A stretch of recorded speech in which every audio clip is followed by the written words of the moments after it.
like I'm living rent-free in your heads again, huh?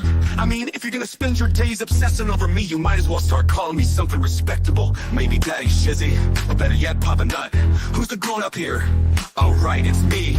Let's go. Call me Daddy, yeah, that's who I am. Running your mind's like a master plan. Papa Nut, Shizzy Daddy, take your pick. Alone in your thoughts while you still act sick. Call me Daddy, it's what you mean. While you chase the crust and I take the lead. Living rent-free, that's my name. Go ahead, say it, put some respect on your name. Man, I'm too old, well here's a surprise. I'm the one with the brains while you're stuck with the lies. You act like you're experts, but here's the reality. I'm the one controlling your mental reality. So while you're out there trying to throw shade, I'm sipping coffee and you're feeling betrayed. You're mad, I got the spotlight, now it's my time. So why not call me Daddy or Papa with a rhyme? I'm the landlord and you're just the tenants, stuck in your headspace with no end in sight, no repentance. Call me Daddy, you know it's true. You'd be lost without me, stuck in the glue. Call me Daddy, I'm holding your mind while you're scrambling, trying to find what's behind. Papa Nut, Shizzy Daddy, don't you see? You're living in my world now, I'm the VIP. Call me Daddy, just let it be. While you're trying to figure out your own identity. Oh, I see you're confused, trying to get it right. Spinning your wheels while I'm out of sight. You think you got it figured, but you got it all wrong. I've been running your minds all along. But sure, keep pretending you don't care. Keep saying you're done, but I'm still in the air. You got no choice but to bow to my name. Daddy Shizzy is here to own the game. You say you don't watch, but you're obsessed. Every word I say puts you to the test. Call me Daddy, Papa Nut, you know you should. Because I've been living rent-free, and you know it feels good.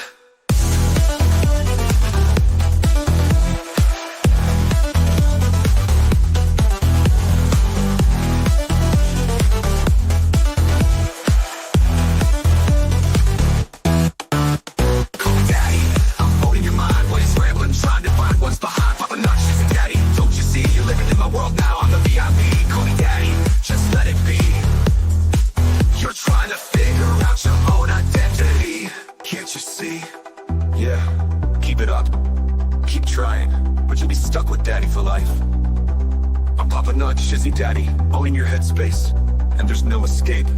Good luck with that.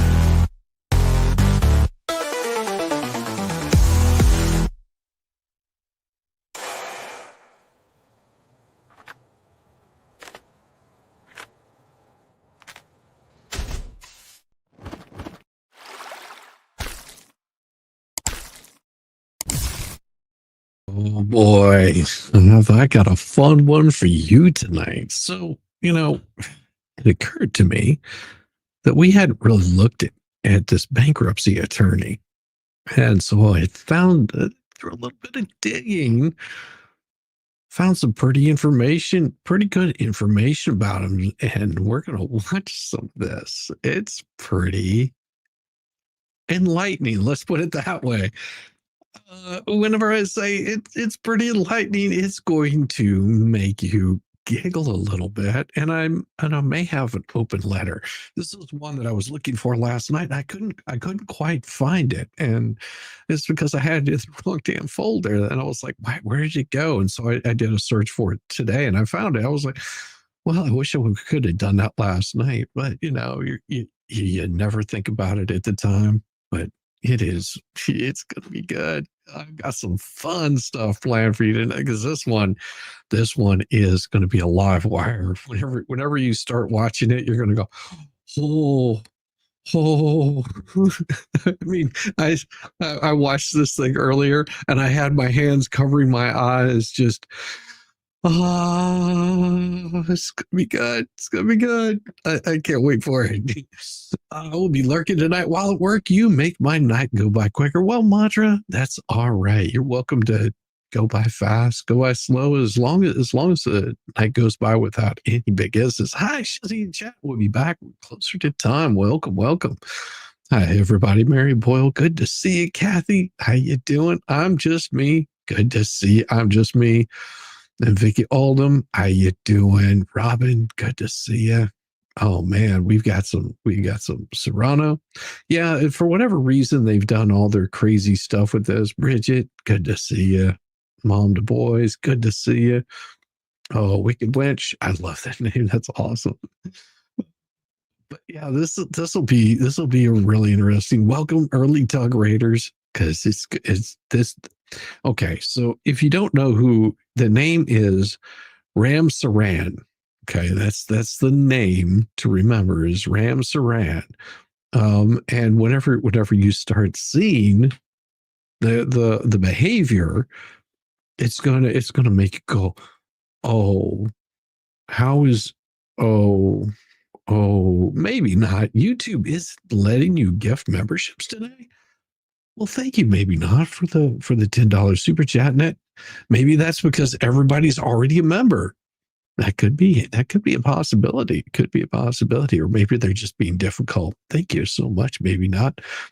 And then tomorrow morning, of course, we always do Monday mornings on Moe's, and then we do Fridays over on Moe's Friday mornings. And the songs are glorious. And then of course we've got. I did get a request to write a song by somebody. Reached out to me and said, "Hey, can you write me a song? I want to put a video to it." And I was like, "All right, well, I'll give it a shot." And you'll probably be hearing that in the next couple of days. I won't play the song until the video comes out because I can't wait to see the video for it. We'll see what it looks like. I'm sure it's going to be really good. Oh, just so much fun. And hello, everybody. YouTube is frustrating. Yeah, YouTube has been acting really funky lately, and it's not showing up. Views aren't showing up if people aren't active in chat. It's just being difficult. I don't know why. It's YouTube. You know, they don't like it whenever you just lurk. They want to have interaction, or else they don't pay us anything. Well, they don't pay us anything anyway. So what I'll do is I'll go ahead and get this video started, and I'll pause it every so often and comment on it because it's going to be really good. My gosh, T42, can't wait to hear this while you're lurking. You've been here for 18 months, T42? Well, you know what that means. We're going to give you just a little bit of...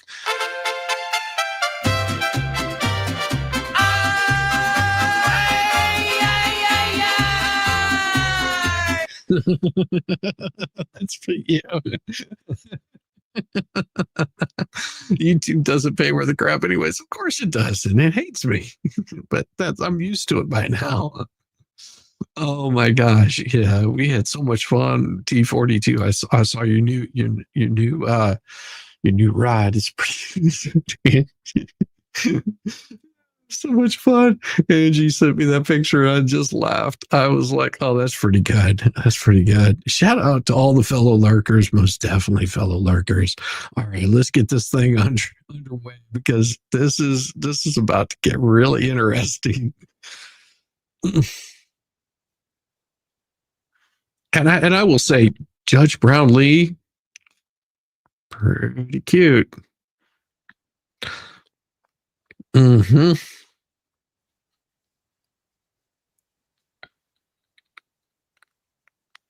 That look familiar? You know who that is, right? Oh, Doug Raid. Welcome, Doug Raiders. So in case you guys are wondering, this guy right here, that guy right there, that is Lynette's bankruptcy attorney. He's still in the same bathroom. You can tell he's got the little, here, I'll just clear it right there. So you can tell he's got the little toilet bowl back here behind him, sitting in the bathroom. I suspect there's it looks like there's a doorknob right here, you know, got the doorknob right there. But, you know, he's, and I did write a song for that one because you guys were asking about that. Yeah, I wrote a song for that. I'll play that one for you guys later. He totally looks like he's sitting in a bathroom. It's just like, are you taking a dump? Are you what exactly are you doing here? Okay. Whatever, man. You do you. Oh. All right. I think that we have everyone now from the waiting room. Good morning to everyone. We are here for a special session of the 6th District Court of Appeal. in case number 6D232601, Foreman Electric Services, Inc. versus LSQ Funding Group, LC. At the outset, it does look like we have more people than we're required to be here. So I'll just ask everyone who is not Mr. Ramsaran to go ahead and introduce yourselves. Good morning, Kevin Fowler for LSQ Funding Group, LC. All right, good morning, ma'am. Good morning. I'm a stenographer with Veritex Court Reporting.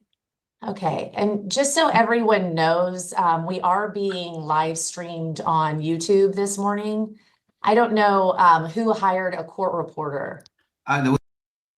Who would hire a court reporter whenever this thing is going to be live streamed on? It was my office, Your Honor. Okay, It's are you my aware, sir, office. that we are being live streamed this morning? I was not, but that's fine. Okay, do you wish to keep your court reporter here? Yeah, because that costs money right there. So why would you have a court reporter who's going to cost you money? I've never dealt with live streaming. If it's all the same to the court, I would like to have the court reporter tag along. Tag along. I'm sure she enjoys Okay. that. Ma'am, Okay. if you'll just stay muted throughout the proceedings, I'll go ahead and allow that this morning. My name is Petra Brownlee. I'm going to be the presiding judge this morning. I'm joined today by my two colleagues, the Honorable Does make him a potty mouth? Yes. So if he is talking to the bathroom, that does make him a potty mouth. Mr. Bathroom, Mr. Bathroom, bring me a dream. I'm the pippiest you've ever seen.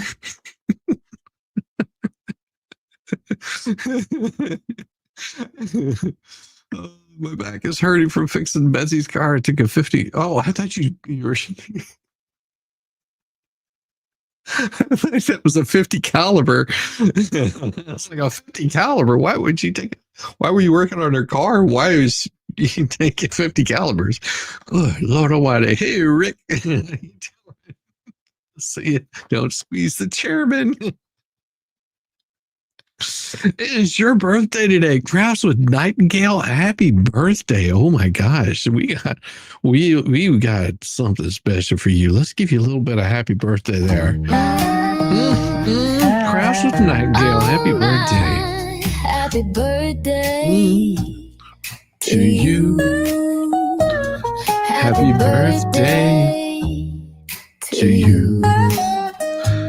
Happy birthday, it is your day. Happy birthday to you.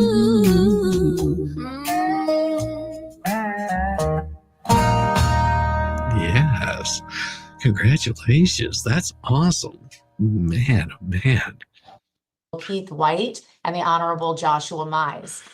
We are here today on an order to show cause as to why sanctions, including attorney's fees and costs incurred by the appellee, should not be imposed against counsel Jerome Ramsaran personally, pursuant to both Florida Rule of Appellate Procedure 9.410A, as well as Section 57105 1B of the Florida statutes.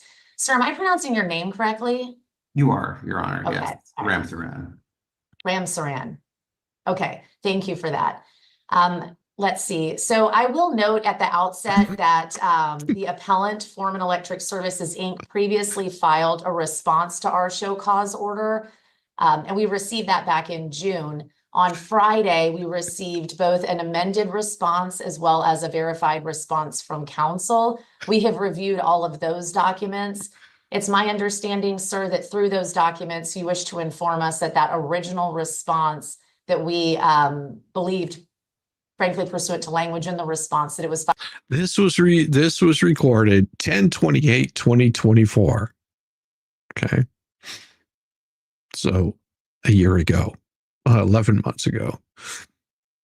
Mhm. Filed solely on behalf of your client, was actually filed on behalf of both of you. So, and I will allow you to flesh this out for us a little bit further, and I'll certainly allow you to tell us anything that you would like in response to our show cause order. But before we get to that, What I intend to do is to have me and my colleagues ask you some preliminary questions to sort of frame this so that, we have sufficient background here. All right. Now the framing is where it starts getting really wild. Fritzy 66 with 5 gifted memberships. Oh, that is so kind of you. I got something for you. Welcome to the shit show. Every single day, a new flavor of fuckery. Cause everybody sucks, you see, and they're dumber than a bag of rocks. Monday, Tuesday, Wednesday, and then 4 more days of increasingly stupid, ridiculous, ignorant, balderdash, poppycock, bollocks, and fuckery. Yeah, we're all over again.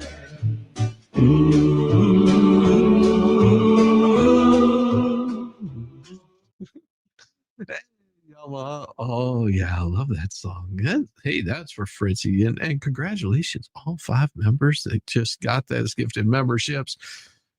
Oh, and by the way, everybody, now Saturday, I know that you guys tend to watch football on, ESPN, the SEC, all that kind of stuff. But Saturday, 3:00, I have a special guest coming on. Now I'm going to introduce her as Cyber Chick, but of course, Zach keeps wanting to call her Cyber Chicken. Boston. She is an aunt of Brianna. So she's going to be on here Saturday and talking a little bit about that. And we're doing a little bit of an interview, ask some questions, come by, ask questions.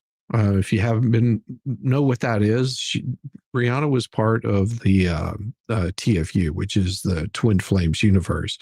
Is now out, but she's going to be, the auntie is going to be on here, and she's going to come on and talk a little bit about it and the impacts that it's had on her family. And it'd be great if you guys could come by, if nothing else, just to show a little bit of support, find out a little bit about her. She's an absolute doll. I've had private conversations with her, just to find out a little bit more about her, helping her get set up a little bit for, because she's also going to be streaming and talking about it. She is a working woman. So, the schedule, the reason we're doing it on a Saturday is it worked best for all of our schedules. So that's why I've got it scheduled for Saturday, and Bo will be here also for that. I definitely think you guys come by, and just enjoy. And I've also got an update on my intro. It's a little better. It's a little better. I think it works a little bit more. The last one was sort of freaky. It would scare you with the scream at the end. It just didn't work. So I updated that a little bit, and I'd love if you guys could come by, show her some love, some support, some appreciation. So they got that coming up at Saturday at 3. So anyhow, what they're talking about now, I'll actually bring up the document because that's going to be a little bit easier to show. This particular document was brought up by the court, and I'll remove that for a second and share my screen here. Had to do with this document right here. There it is. So this particular document, let me bring it in. All right. So what they're talking about is this, and this had to do with, by order of the court, appellant Foreman Electric Services appealed an order dismissing its second amended complaint with prejudice and denying its motion for leave to file a proposed third amended complaint.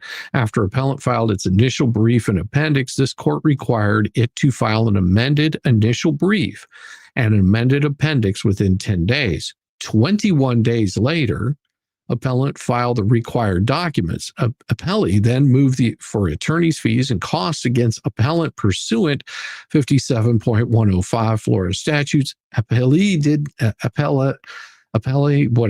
not move for sanctions against counsel for appellant personally. Upon its review of the case, this court sua sponte ordered counsel for appellant Jerome Ramsaran Esquire to show cause why sanctions, including attorney's fees and costs incurred by appellee, and defending this appeal should not be opposed against him under Florida Rule of Appellate Procedure 9.410 and Section 57.105 Florida statutes. Appellant filed a response on June 28, 2024. No separate response was filed on behalf of its counsel. Accordingly, Mr. Ramsaram is directed to appear virtually before this court on October 28, 2024 at 11 a.m. and to show cause why sanctions should not be imposed against him individually for the reasons outlined in the show cause order dated June 18, 2024. Mr. Ramsaram is further ordered to file a notice with this court within 5 days that he received this order. A failure to appear will result in imposition of sanctions without further notice. So he was playing a really shoddy game here. So noon for you. Yeah.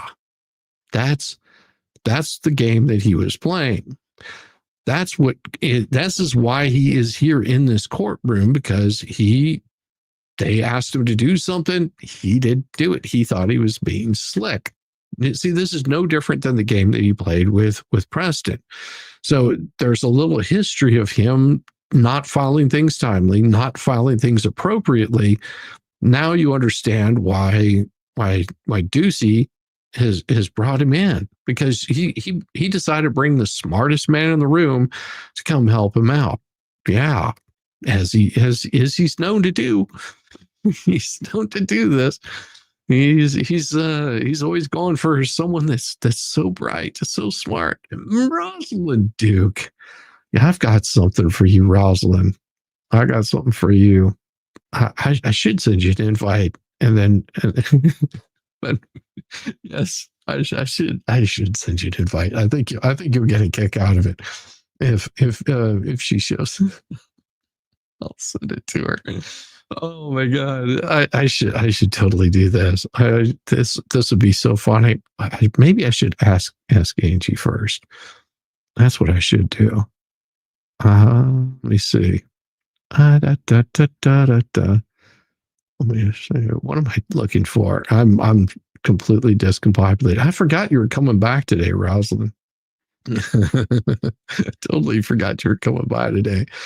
If not, what I'll do is I'll send you the audio if you're not able to come on, and I'll let you hear it there. It's good. It's really good. Maybe I should ask somebody first about that.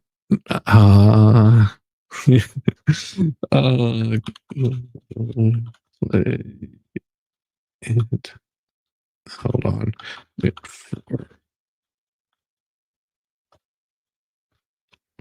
There we go. There we go. I'll send somebody a message and see if they agree to it. Then I'll play. All right, let's bring this back up. So that's why he's here in the first place.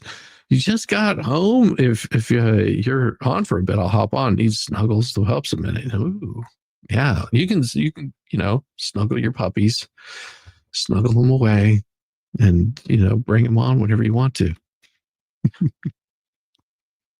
So, sir, what I'd like to start with is, could you please tell us how long you have been practicing law? This month makes my 10th year in practice. What area of the law do you primarily practice? So he's been practicing for 11 years at this point in time. 11 years. Listen to what he says about his primary practice of law. Mr. Toilet boy here. I primarily practice what I would like to call consumer protection mostly. So we do, well, I'll break that down. We do a lot of homeowners insurance claims here in the state of Florida. We do personal injury, actions against banks, lender institutions on behalf of consumers. We have in the last year or two begun working with more in the commercial space in the realm of government contracting. We've been dabbling here and there, thus our involvement in this case.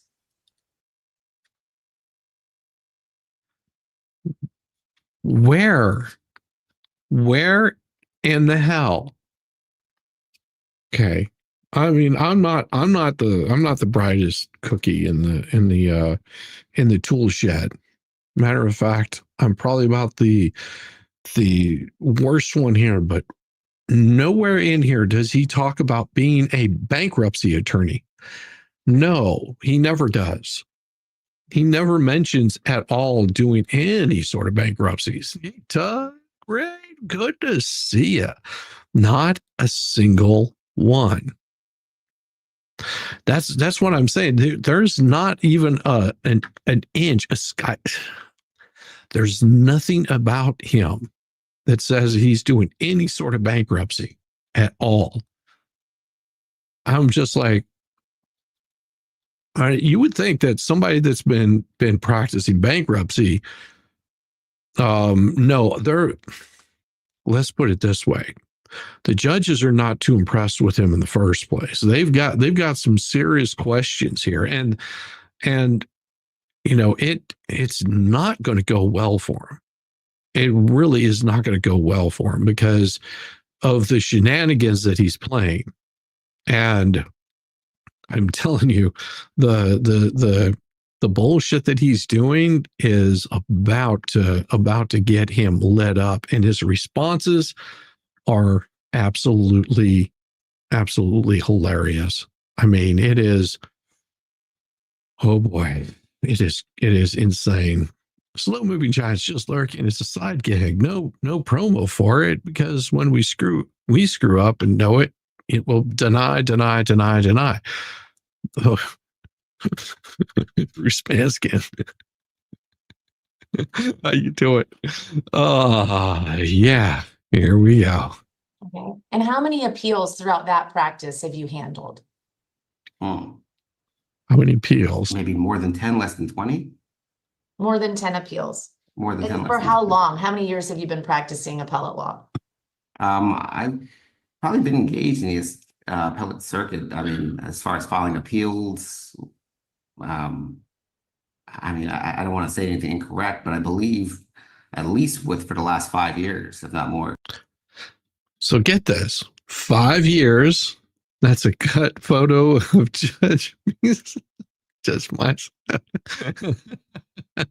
It is not. Judge Mice is actually pretty good. He's pretty good. This is the best roasting ever.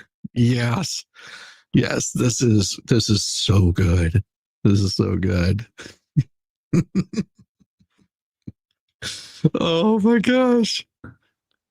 And are you handling these appeals by yourself, or is there anyone who's assisting you? At the time of this case, there was someone assisting me. There a longtime paralegal and former attorney named Tracy Long. Okay. But you're primary on your appellate cases, is that correct? Correct. Okay. And sir, have you reviewed all of the Florida rules of appellate procedure? I'm fairly familiar with them. I won't say I know them all inside and out, but I mean, I know how to, use my resources as needed and to try to comply with the rules as necessary. Well, Tug Raiders, welcome. A former attorney was helping him out. No, it's a former attorney by the name of Tracy Long. That's what he said. It's not who you think that is. This is about to get really bad. Is that what they're calling disbarred? Maybe they may be doing that. Oh, I don't know. They have a hard way. They like to do this. Maybe you should rethink those answers. Yeah, he should really rethink what he's saying. He's saying, "Oh, I've been doing appellate law for at least 5 years now." And here's the thing: there's nothing wrong with being new to doing appellate law. Absolutely nothing wrong. But what you're going to find out is whenever they really start drilling down on it, it's going to laugh. Miss Shizzy, been too sick to wait. Oh, I'm sorry to hear that, Angela. Quinn, you're still always welcome here, even if you are too sick. Just get to feeling better. Inform attorney is so maybe just Dawn, Phoebe. How you guys doing? Just Dawn. Oh yeah. Okay. So what I want to do is start with the contents of your initial brief, because pursuant to our show cause order, there are 2 bases for fees, one of which is Rule 9.410A, which is the sanctions rule under the Florida Rule of Appellate Procedure that provides that the court on its own motion may impose sanctions for any violation of these rules or for filing. Yes. This is LMNOP's bankruptcy attorney. Okay. A year ago, he was not handling any sort of bankruptcies. Now, and he's been doing appellate law for, at this point, he claims 5 years. Okay. Now, if in 5 years, he's in front of a panel of 3 judges to sanction him, he's messed up really bad. Okay. Keep that in mind. 5 years appellate.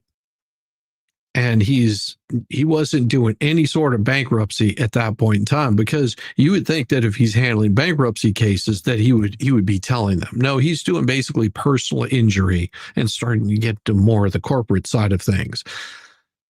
Yeah. Getting this. She hasn't even begun yet. She hasn't even started. The other judges haven't even started asking questions. It is about to get insane. Any preceding motion, brief, or other document that is frivolous or in bad faith. So I want to get to the briefing portion of that rule. And I believe that this was raised by the appellee in their previous motion for sanctions under 57-105.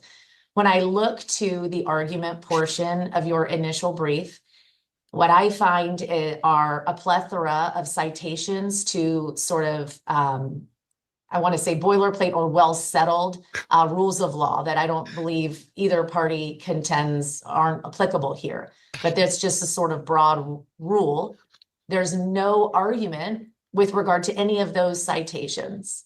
And so can you tell me about that and why there is no analysis in the argument section of the brief? And I'll tell you why I'm asking you that is because.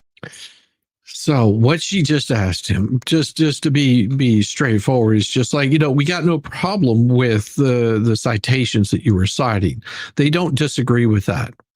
But and I'll rewind it a little bit here so you can sort of understand. You can tell me about that and why there's no analysis. Okay. This is very important. The question that she's asking him is very important. Why there's no analysis of this or how the law applies to this.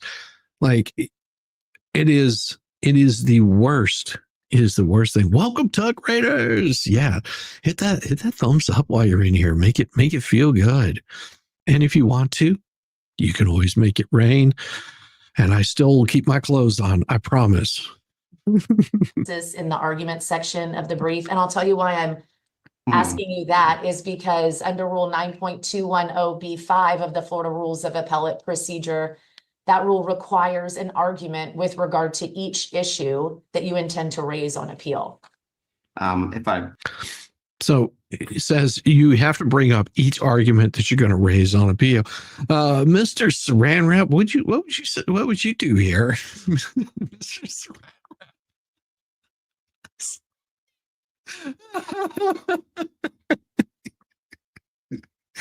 Oh, you know what? I'm just going to play the song for you. I'm going to play the song for you because it is something that I that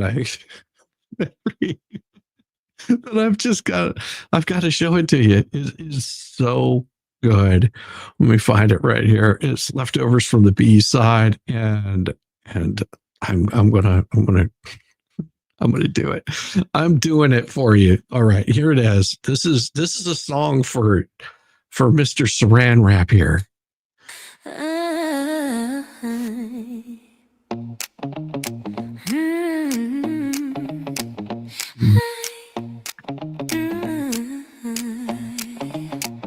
He came in hot with a brand new case, swagger and sweat all over his face. Told the judge, Your Honor, I've got the neck. Then tripped on his words and broke his own back. His client sighed, his papers flew. Half were lies, the rest half true. He said, objection to the wrong side's claim. Now he's blaming the clerk for spelling his name. Grab an ice pack, Jack out of whack. You can't sue gravity or common sense. You just found yourself for incompetence.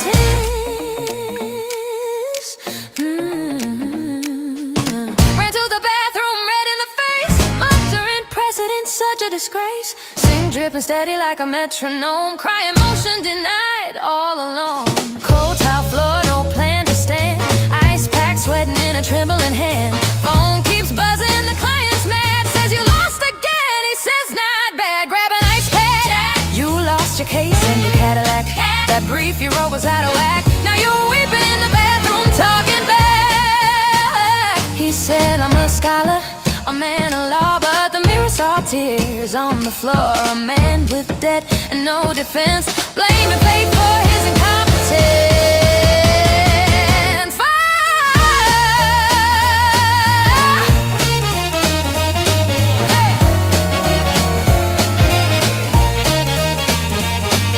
Filed the wrong form, signed the wrong date. Told the trustee, buddy, it's fate. Now he's barred from practice in half the state. Still telling folks he's doing great.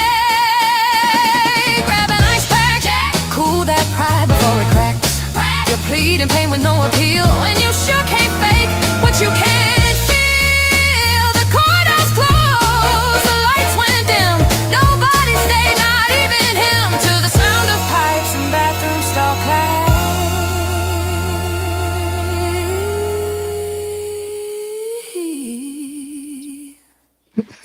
He whispered, next time I win.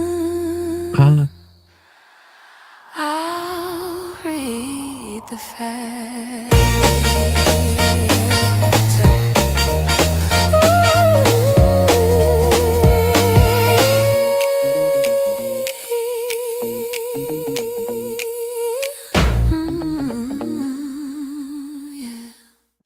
Welcome to the shit show.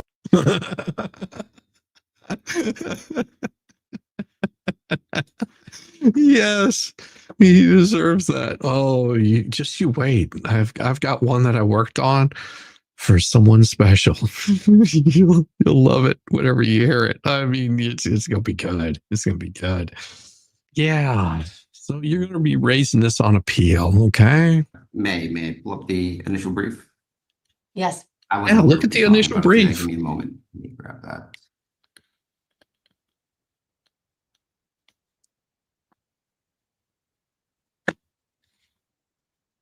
Yep.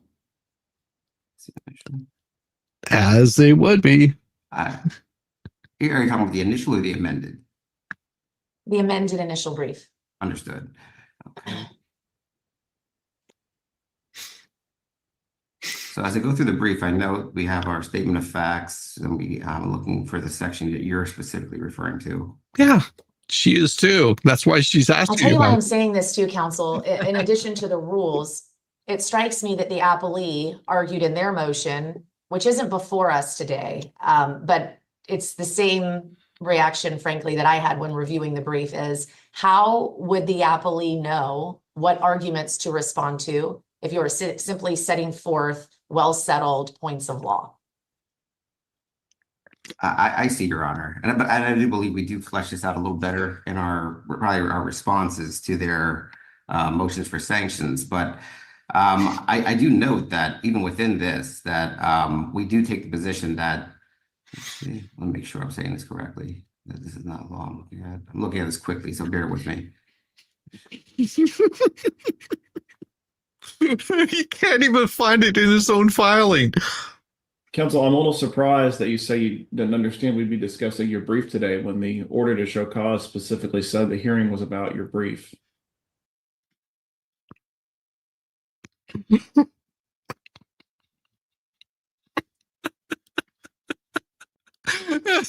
Should I?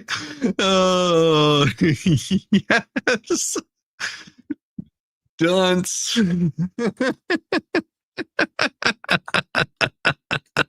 Dunce. Oh my God. Dude, I find it hard to believe that they clearly said we were going to be discussing your brief. I find Zooms are funny. Judge is looking over his shoulder. Oh, yeah. He doesn't know what he's doing. No, he's totally competent. Respectfully, Your Honor, I thought that the hearing was with regard to the fact that I did not provide a response to the June 18th show cause order. The order to show cause says why sanctions should not be imposed against him pursuant to Florida Rule of Appellate Procedure 9.41A for, quote, filing a brief that was frivolous or in bad faith. I thought it was.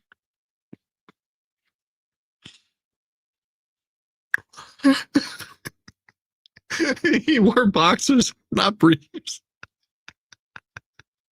Yes. It clearly says right here and in the order, the hearing that was set forth. You guys read it with me. Sanctions brought about by the appellate court. And as you can tell, none of these judges look too impressed with Ram Saran or Mr. Saran Wrap. Mr. All right, Mr. Saran Wrap, tell us more about this. For failing to respond to your order to show cause to that exact issue. Maybe I misunderstood.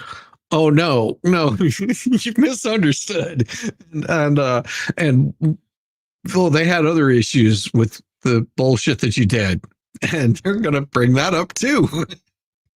But with that being said, I do believe we take the position within the brief that there is an issue of fact created in these documents that we presented to the lower tribunal here. Specifically, the fact that that this case arises from a standard subcontract agreement, essentially. Okay. It's going to get really interesting here shortly because right now he's trying to plead his case. He is here.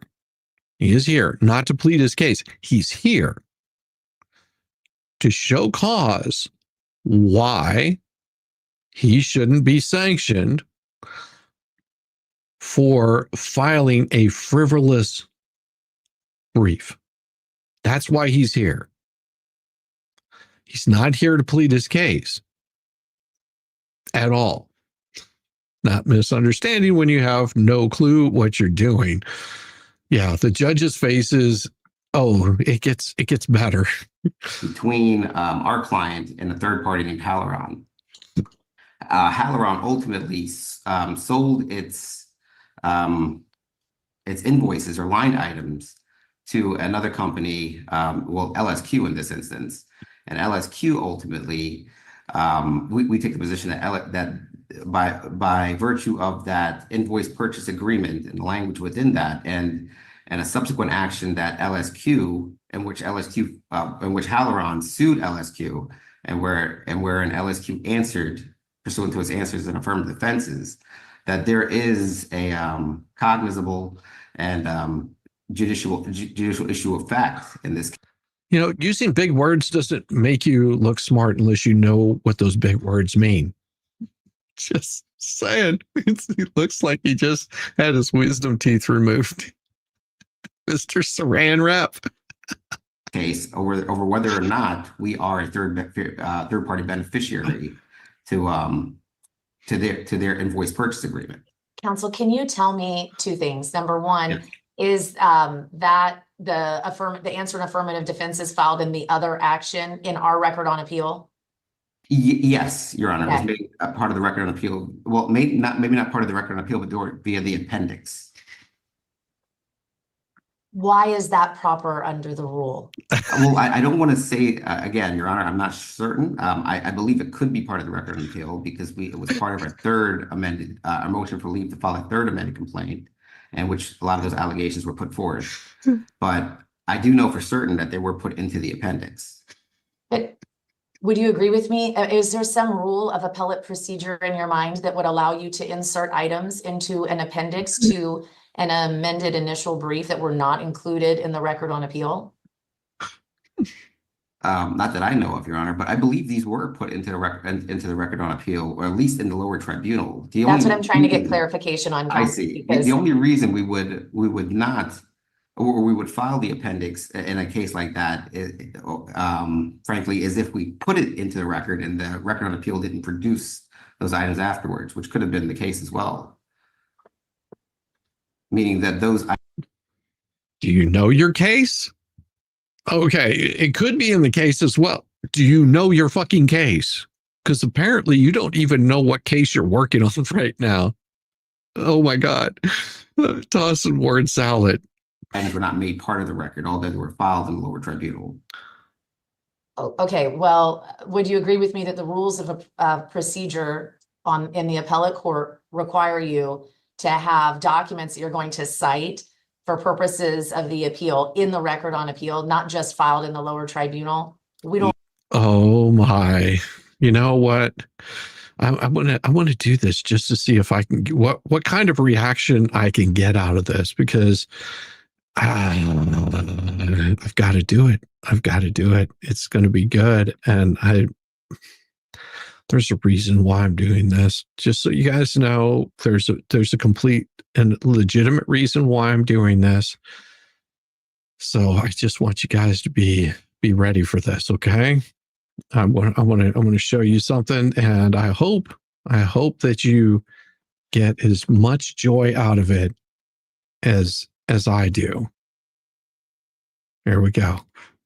Da da da da da da da da da da da da da.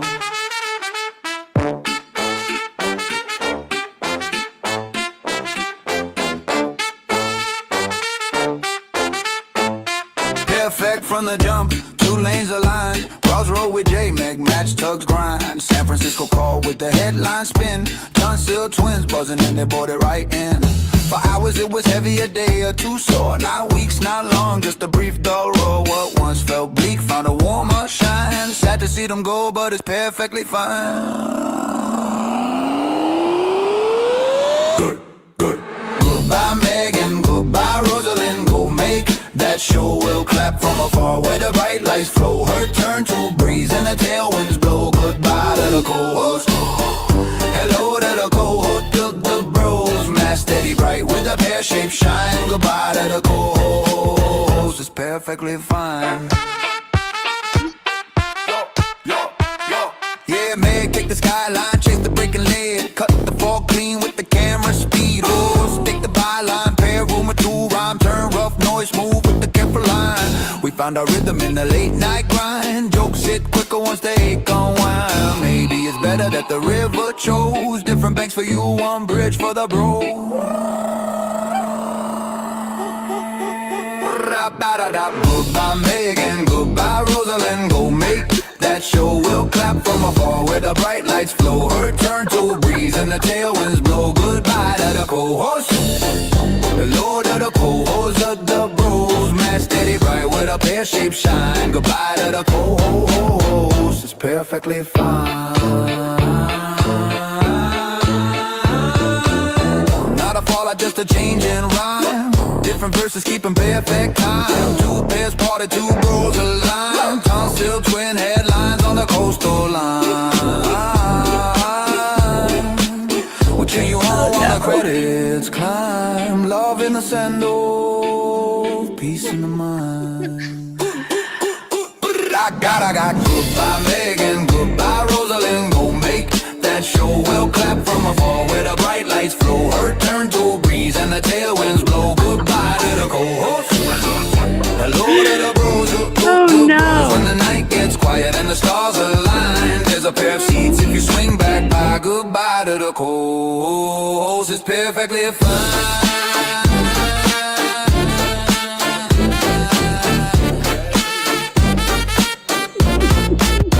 Goodbye to the co-host.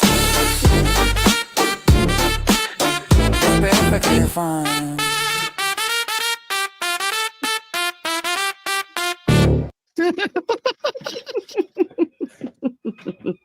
Well, hello. Hello, Roz. Thank you, I think. Oh, it's gonna be better. It's gonna be even better than that. I'm so tired. I imagine you're working on what, 3 hours of sleep right now? Oh, we got some sleep. We slept in today a little bit. I bet you guys are. Who was the big spoon? Who was the big spoon? We had a double. We had 2 queens, and we're okay. We're okay. Sure. Yeah, it was fine. It was fine. It was fine. It was fine. I'm okay. Oh no! It was. Yes, they're so much fun. I'm glad you had a great time. It's good to see you back. When do I not have a good time? You always have a good time.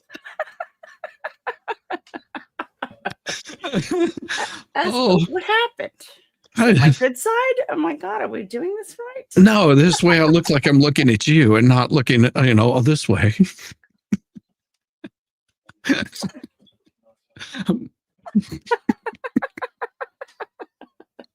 We all saw the room. I've been traveling all day. Look at this hair. Man, That's what is awesome. happening? Roz, if you just shave the sides, you'd have like the perfect like mohawk. Maybe. Yeah. You just like wave it over to one side. Maybe Be all, lights are too bright or something. I've been used to working in the dark. I tell you what, everybody's coming back with a Jersey accent, and it's my fault. Oh, I'm gonna have somebody with a Boston accent on Sunday. Oh, yes. Out of their show? No. Oh. No. Okay. This has to do with the twin flame stuff that I've been covering. This is your best friend. That's no. That song is not about me whatsoever. I'm not even involved in it. I just made the song. Current best friend and best friend. Brackets. Thank you. For the dentalist pretend. Thank you, maybe not. Oh yeah, it has been lonely without you. I think a couple of hosts have been missing their co-hosts, and they're just I don't have a co-host. What are you talking about? No, they have a co-host. Okay. Jacob and Tug. Oh, Tug, yeah. They've both been missing you, so they're all growing up and everything. Well, I'm not sure Tug really misses me. I think he might be tired of me. No, I think he misses Megan. He may miss Megan more than he misses me. That's what I'm saying. He's stealing Megan away from him. How dare you? It's all good fun. It's all good fun. It was Boston. It was quite the trip. Hello, everybody. I'm not ignoring you. I'm just tired. Yeah, I can't read and stream. Oh, don't you worry about it. Don't you worry about it. No, so I've been covering hair of the dog, everyone. I've been covering Twin Flames Universe, and on Saturday at 3:00, one of the aunties of Brianna's is going to be on. Oh. And going to be talking a little bit about some of that dynamic, about her family, about how this has impacted them. So she's going to be on Saturday to talk about that. That should be Really, fascinating. and she's from Boston. She's awesome. She's from Boston. Yeah, she's great. I had a private conversation with her because I was like, if you need some help setting up with your sound stream stuff like that, because she was unsure about a couple of things. I was like, well, I don't know some of those answers, but I'll help you where I can and talk to her for Are you probably going about to an hour. ask her to say, do you park the car in Boston Yard? No, but I've had a request because somebody said, I'll never talk to you again unless you introduce her as Cyber Chicken Boston, I like it. because her name is Cyber Chick in Boston. I like it. Yeah. I Yeah. like So I like she's it going to be a lot. on Saturday. She's But she's an how did you absolute find out about Saran Wrap's appeals court situation? a little searching, and it's amazing the kind of things that you can dig up. This Saran Wrap. What would you say you do here? Just say you do here. Well, I know what he doesn't do. He doesn't do things very well. It's I one mean- of the most amazing Zoom calls I think I've ever seen. I was know. rolling. I was crying.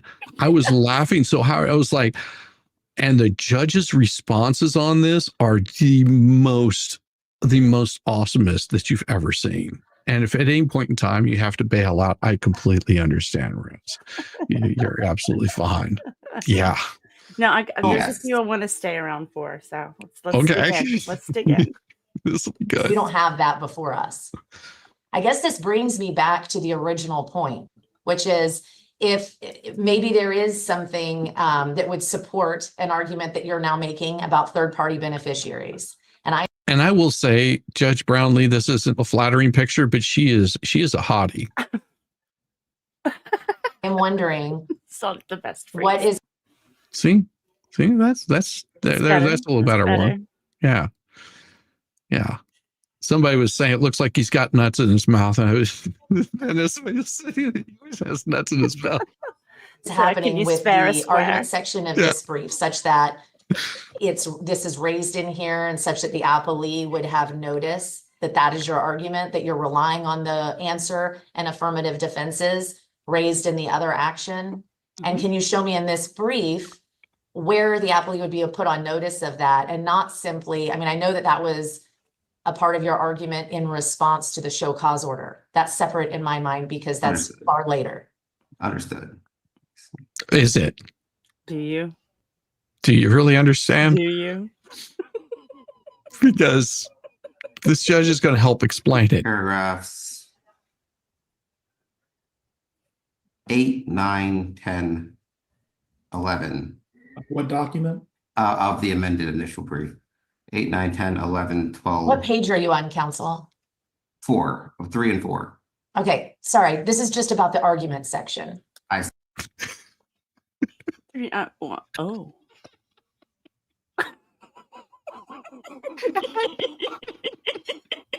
I'm sorry. This is just about the argument section. It's so good. See. Counsel, you seem there's two different issues here, and I think we're trying to get you to address one and you're addressing the other. So there's the merits of your claim and whether or not you all had an argument you could have made that wasn't frivolous. Okay.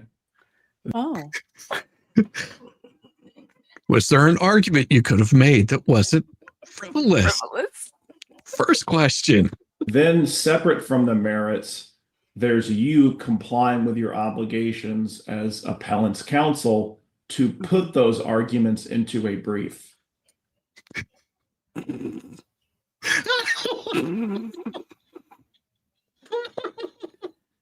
I like him. I like him. I like both of these judges are just like, dude looks like, I will say this judge, he looks like a beefcake. He looks like beefcake. Yeah. Oh yeah. He looks like he was a football player before he became an attorney. Definitely. Definitely.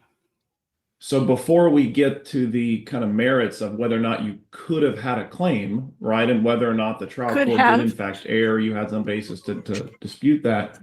I think the issue is you wholly failed to articulate an argument in your brief, even assuming you had one.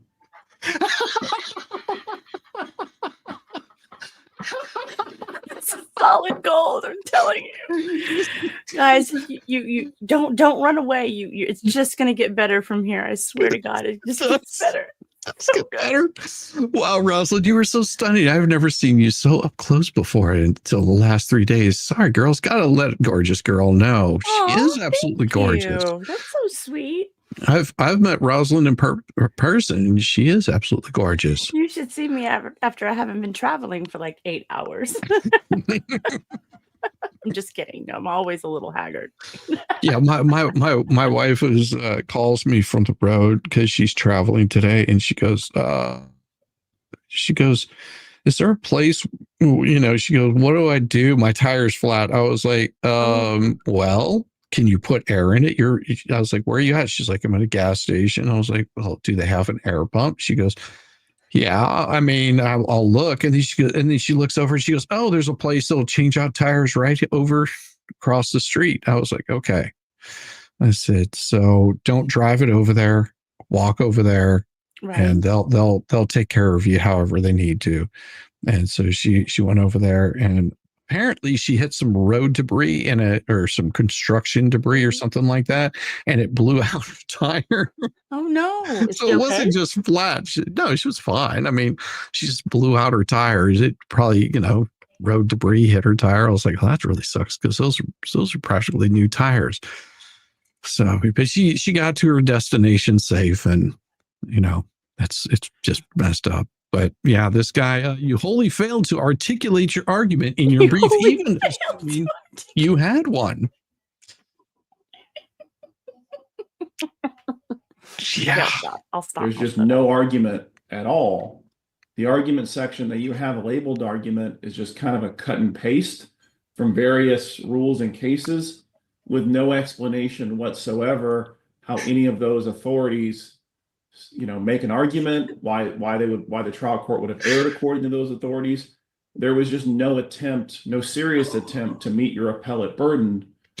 So it's not really the merits of your claim we're at this point, although I looked at them and it does seem the claims were frivolous. At least it's hard to completely evaluate what argument. Just looking at the record, it's very hard to see how you could have made a meritorious argument. But we're not even there yet, because we're just talking about the contents of your brief and the complete failure to include an argument section and to comply with Rule 9.210, requiring you to set forth arguments on each point of appeal. You had 2 points of appeal.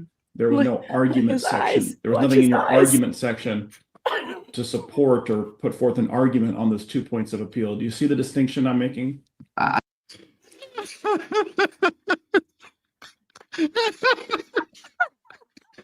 You fucked up so bad. I can't even tell what your arguments are. I mean, you're got no statement in here. Your statements don't argue anything. They're just boilerplate bullshit. Yes.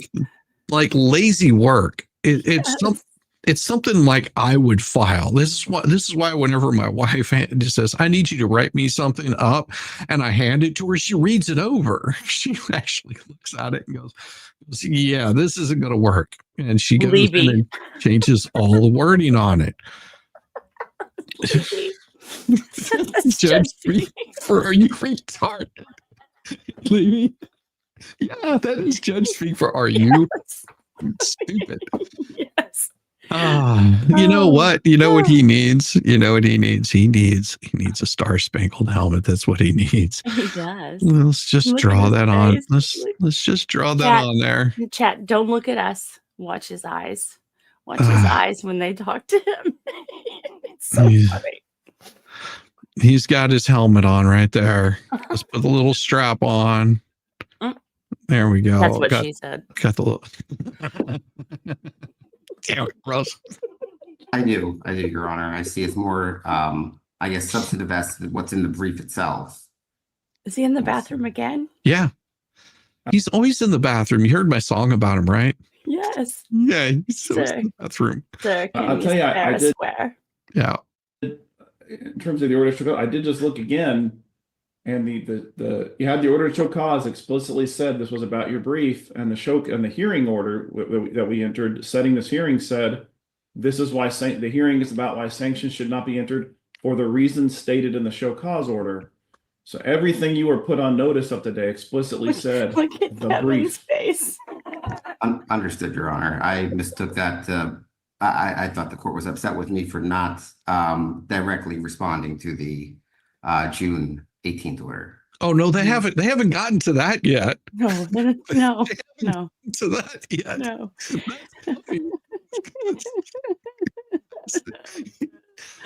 You know, he couldn't screw up once. He screwed up multiple times. And Yes. just keep in mind, this is Lynette's bankruptcy attorney, Yes.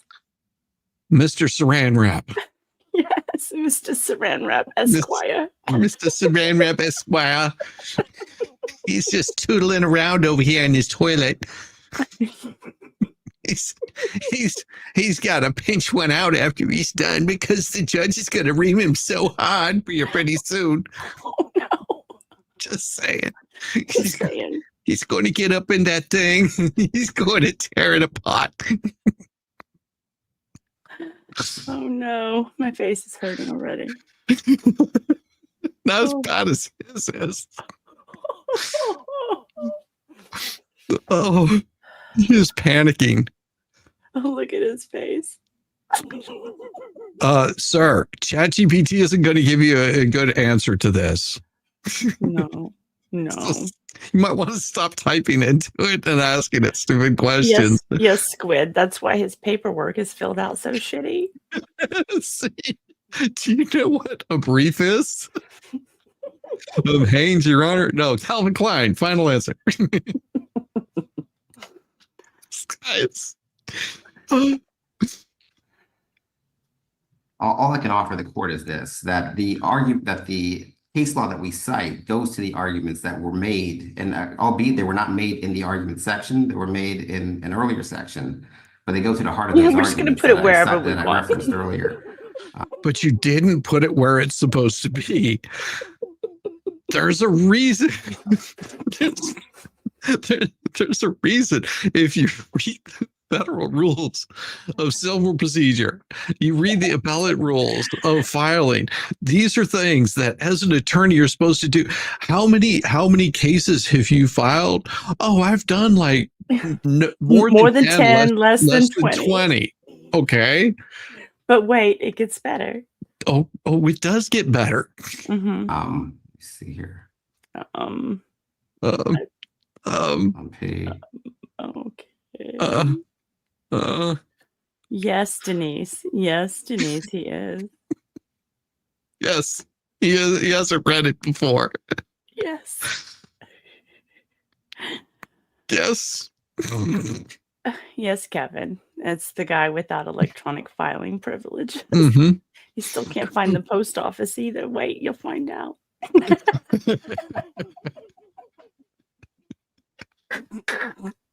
Is there any part of your argument section, Mr. Ramshaw, that you can point to and say this made an argument? No. No.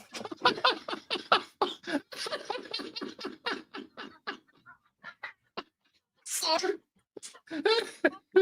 Is there anything in your brief that you can point to that says this made an argument? No. No.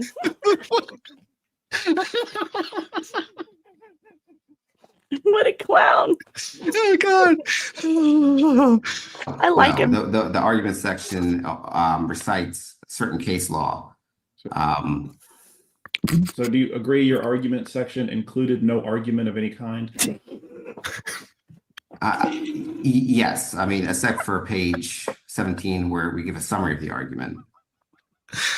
Counsel, in your response to the show cause order, and it's not in your personal response, it was in the one filed on behalf of your client.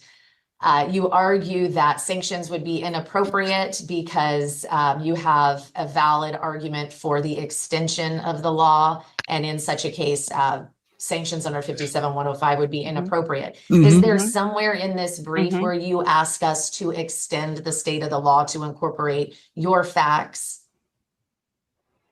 I'm not understanding the question. In the Is brief,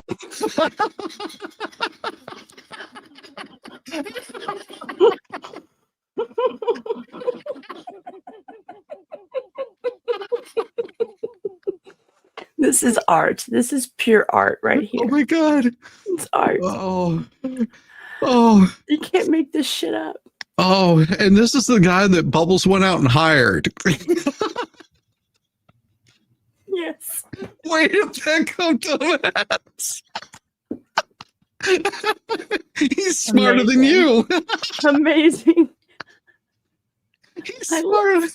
I love this guy so much. I can't take it. Okay. Is there any argument in your initial brief for the extension of the application of the legal authority that would presently govern this lawsuit? I mean, we cite the areas of the law that we believe support why the court should have what was incorrect in denying our motion to admit the third amended complaint. And that's not what she asked, dumbass. That's not what she asked.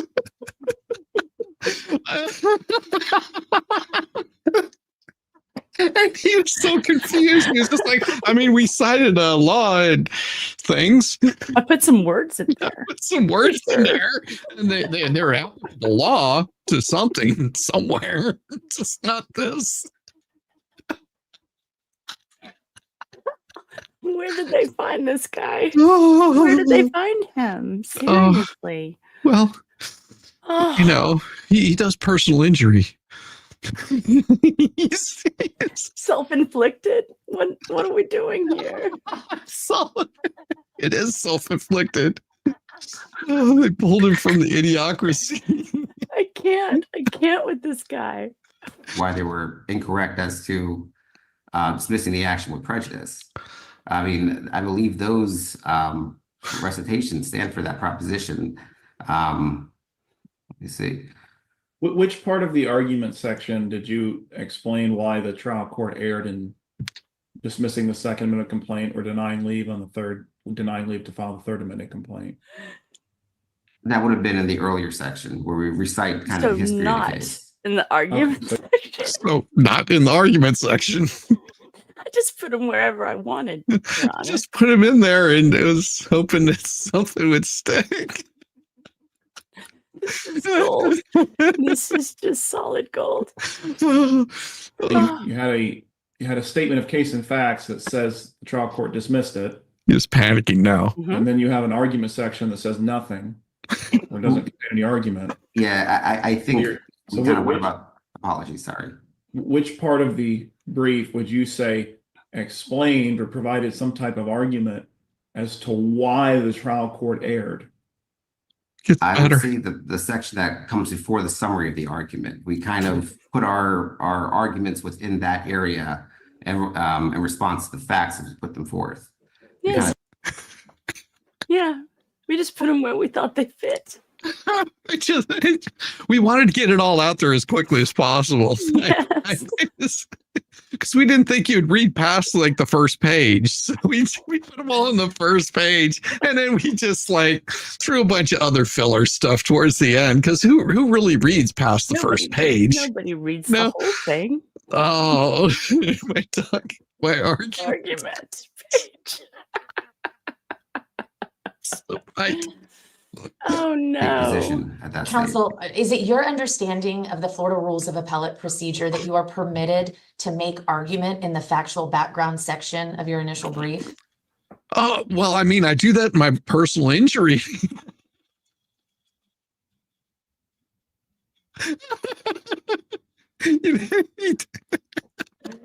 I mean, they just skewer him, just repeatedly skewer him. It's so great. Well, they have to. You're never going to learn. And I mean, if you're filing, and that's the thing. He's filing something in a bankruptcy court. I am so surprised that bankruptcy court even let that in, because that pleading was so horrible. Judge White is speechless the entire time. Oh, Judge White, whenever he talks, though, it's going to be good. And I And know, but he's Judge- looking at me, he's just like, I mean, Judge Brownlee, she skewers him as in the nicest possible way. And Judge Mize, he is just brutal. And this is nothing. It gets so much better. oh, it does. It gets He better. has so much Just shit. wait. Just wait, Chad. Just wait. It's his office. He's full of so much shit. It's his office. It'd be one thing if you couldn't see the tank behind him. I know. What is happening? No, Your Honor, but I didn't think it would be inappropriate to do so. Oh, That's it. That's it. We're getting the helmet. yeah. We're getting the helmet. Oh, I mean, this To was not, put argument in the facts section. well, I mean, we did put the arguments there as we set forth. Right now. Oh my God. Keep talking. Oh my God.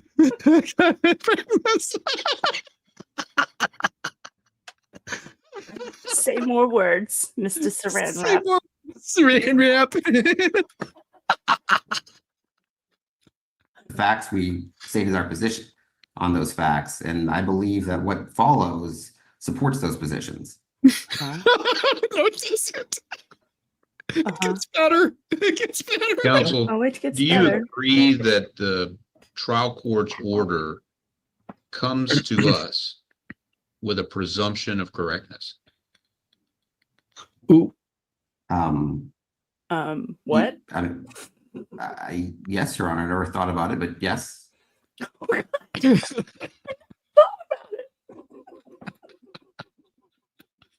This is, I'm not an attorney, but I'm sure that this is something that you're taught whenever you study appellate law. Can't get that to move. Oh my God. Okay. And so I share what's, I think, clearly been articulated by my colleagues, and what we were struggling with is if we have a trial court renders an order and it carries with it a presumption of correctness, and then it comes up to us and we have a brief that contains no argument. We have that brief based on things that are outside the record, contrary to the rules. And does this sound familiar? Huh. Because that's the same thing that Deuce does. That's the same exact way that Deuce does shit. He tries to put stuff that's not even of record and trying to make a record of it. And it's like, what? Son of Deuce. Son of Deuce. That's why he's on the shitter. He's doubling down on the deuce. He's doubling down on the deuce. Oh, I guess that's what you got to do, is double down on the deuce and really get it in there. Mr. Saran Wrap. Mr. Saran we Wrap. also have an absence of a transcript. When the order that is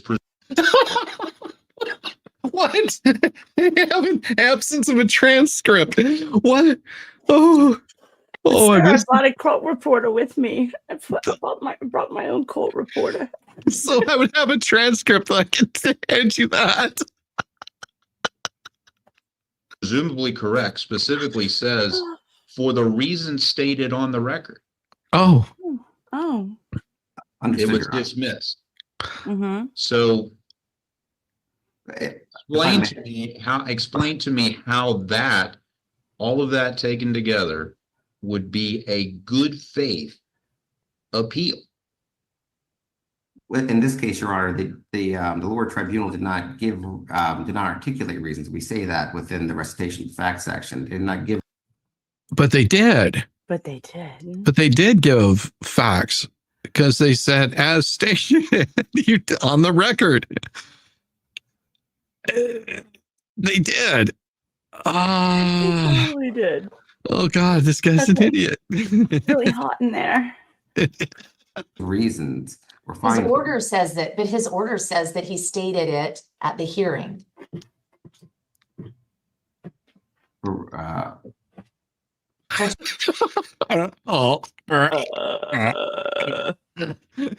here's it. You hear that Windows symbol that goes do do do do do. Falcone wrote, one moment, please. Judge Falcone wrote, for the reasons stated on the record, LSQ's motion to dismiss is granted. Foreman's second amended complaint is dismissed as to LSQ with prejudice. For the reasons stated on the record, Foreman's motion for leave to amend is denied as amendment would be futile. I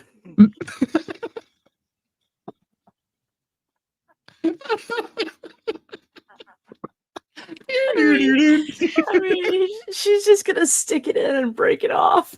I swear to God. Does. It gets so much better. You know, and he probably is just sitting there going, ChatGPT, help me out here. Turns chapter 11 into chapter 11 never again. No. Oh Like God. Like I said, you know, here and I don't care what anybody says about this. My feeling is they've got 14 days to cure deficiencies. Okay. And if this guy is this competent, I have a feeling that bankruptcy is going to get kicked out again in about 13 days. It's going to be over. And they're just going to say, yeah, you haven't done what we asked you to do. So I can see this happening. So don't be surprised. Don't be surprised. Whenever it goes to hell. Hey, Mr. Duke. Hey, Duke. But Your Honor, in this case, there was no transcript or anything of that nature in this case. We have no record of what was stated at that hearing. Counsel, it's your burden to demonstrate that the trial court erred in dismissing the complaint. Is that correct? Might be.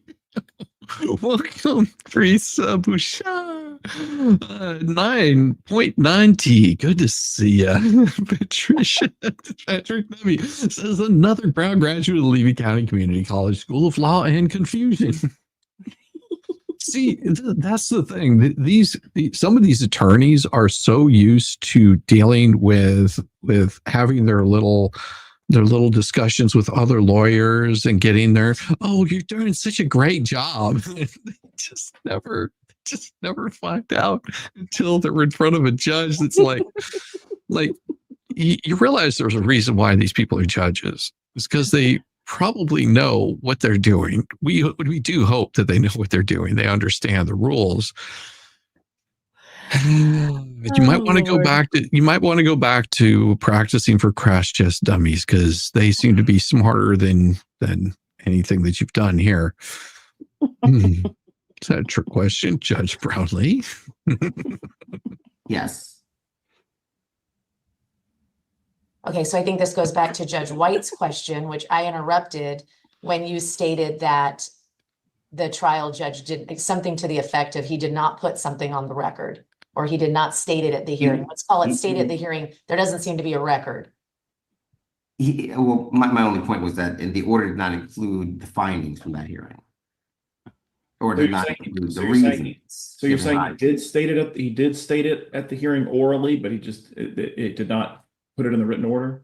I mean, as I sit here before you today, I can't even recall if he did or not. You know, we felt the reason we filed the appeal is we felt we weren't given a good reason as to why it was dismissed. Wasn't very good. Is there something? Because as stated on the record, that's why I was dismissed.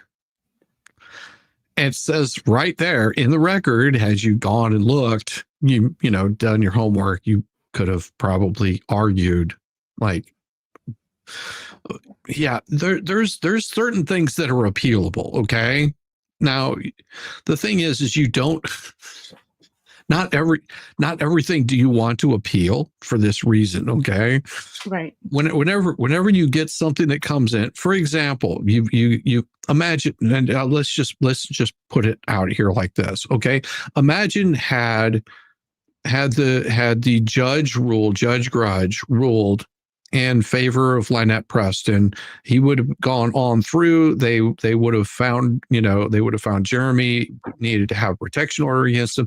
That would have been something they could have appealed, and they could have shown all of the shenanigans that was going on, and that case would have gotten dismissed like pretty immediately. Okay, that right there would have been something that's appealable.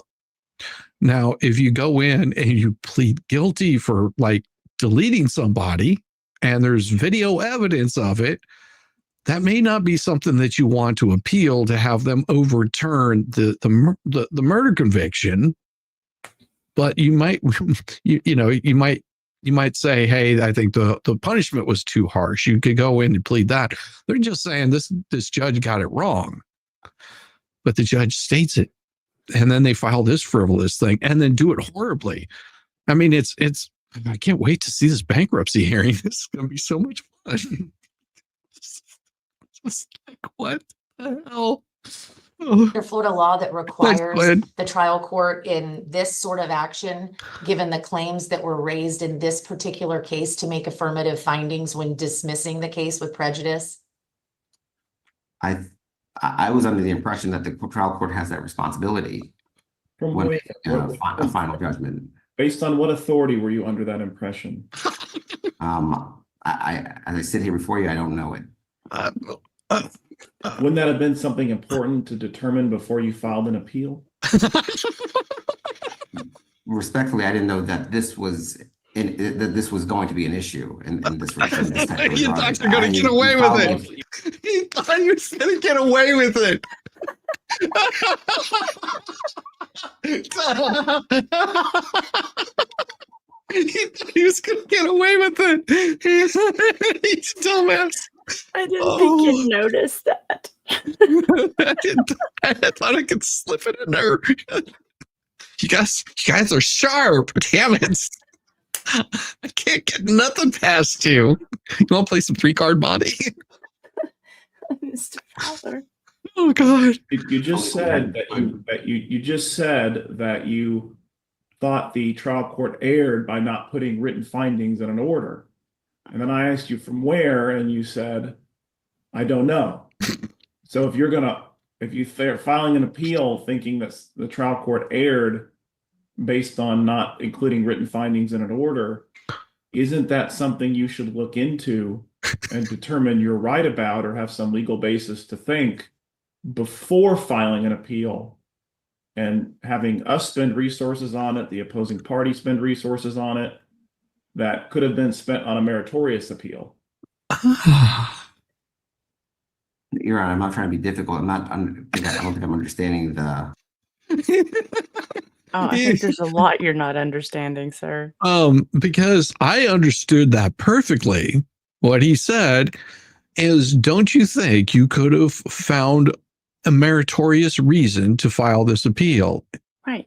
Not just throw shit at the wall and hope that something sticks, like done your homework and actually, that work that you're getting paid for instead of just billing for hours that you didn't do. Oh, this probably took me a certain amount of time. Maybe you could have said, hey, maybe I should read this and see if I can find something that is appealable. The judge is saying there's things there that could be meritorious, but you filed this frivolous bunch of bullshit. I understood that pretty much right off the bat. And his answer should be, yes, Your Honor, that was, I probably could have done that. But possibly. No, he's going to say, I don't think I'm understanding the question. Mr. Saran Wrap. Mr. Saran Wrap. You told me, counsel, that the trial court erred by not putting written findings in the order. Yes. Correct? Correct. Mm-hmm. Yes. And I asked you why you thought that, like from what authority, and you said, I don't know of any. And so what I'm saying is, if you're going to file an appeal thinking that something was an error, shouldn't you have some reason or legal authority to think it was an error before you file the appeal? Maybe. Well, I believe we do address that on page 5 of in the statement. Judge Weiss is just like, What are you talking about? it's like, it's just like idiot. The facts. We state that the lower trial tribunal did not articulate any specific deficiencies. Counsel, that's not the question I asked you. I'm not asking whether you said he didn't articulate reasons. I'm saying whether you had any legal authority to show that he needed to articulate reasons. No, but respectfully, that's not an issue that we raise in this complaint. I mean, or in this No, appeal. not really. Well, you just told me that your argument section, your argument is within your statement of facts. That's what's in your statement of facts. Better. And then you tell me that you just told me a few minutes ago, the three of us, that the trial court, you believe, erred by not including written findings in his order. The eye shifting kills me. Yes. Do you see why the absence of any argument in your argument section would make it hard for us to figure out what your argument is? Oh my God. It's just like, all I see is this right here. Just like, huh? We're talking law. Are we, can I get some beans with my rice? That'd be a no. I'm just like, he's just like, huh? Like, what hell happened, man? That's a question. I'm an idiot. Background blurred file. Yes, it's the same background that he did whenever he showed up at Lynette's a hearing. For whatever reason he showed up there, because he's not her he's her attorney in a bankruptcy. That's it. Right. There was no reason for him to be there.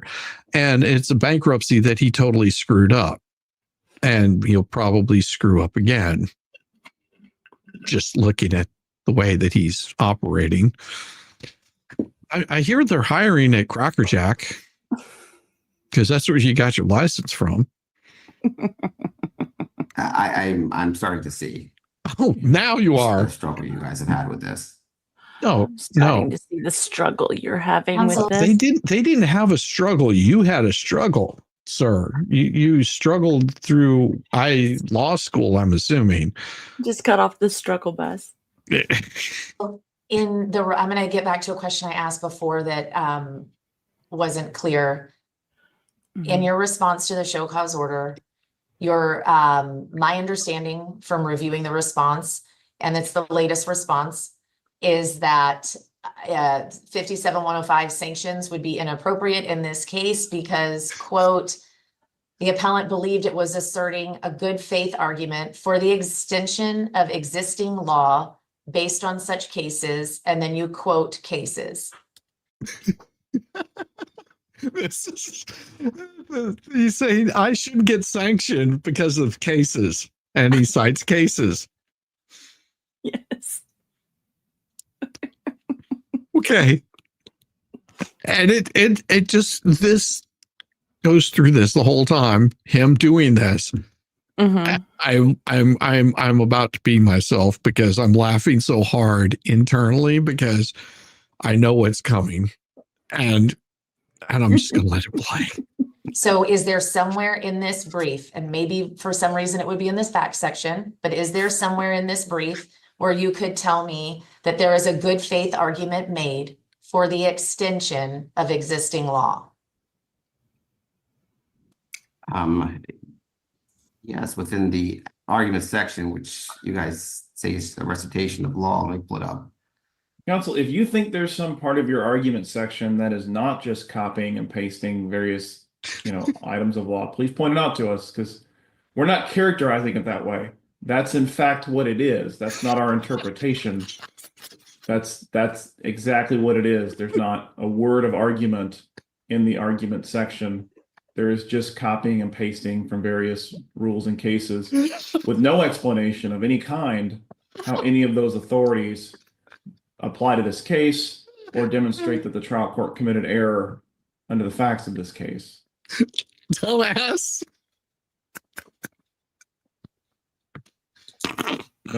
If you've said, well, that's how we characterize it. If we're mischaracterizing or characterizing it incorrectly, feel free to point us to the section of the argument set, the page of the argument section that you think does contain argument.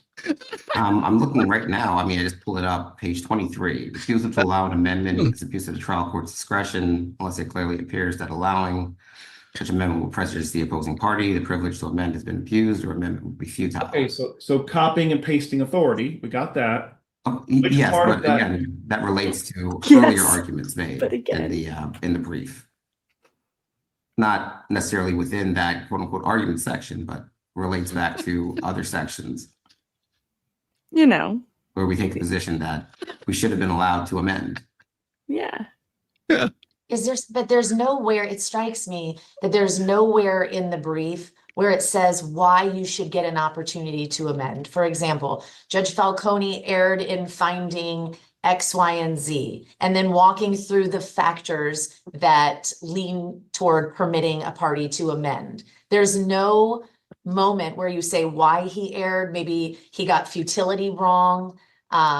It just strikes me that there is nothing, at least at a minimum, not in the argument section, that tells us why he erred. Where is the demonstration of error, which it's your burden to do? This is a really quick answer, okay? You go, it's not there, Your Honor. I can't find it. It's not there. I screwed up. I'm sorry. Let's move on. This guy's trying to come up with any excuses, and it's just like His face, though, his eyes are killing me. I know he's just shifting. He's probably this is the first He's time literally shitting his pants right now. no, he's shitting on the toilet. This is why he must sit in that toilet room right there. Because he's just going, oh God, it's just a constant stream. And all this right here, he just keeps the nuts in there so you can keep the flow going through.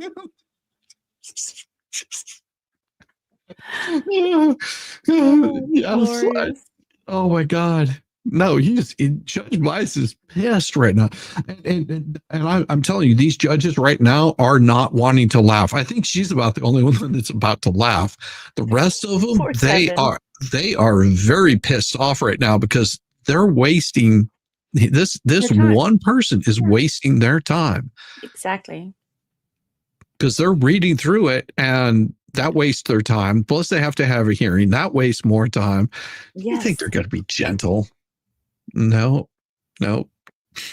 Your burden to satisfy, rather. I mean, he gave no reason as to why amendment should be disallowed in the case. Yes, he did. Counsel.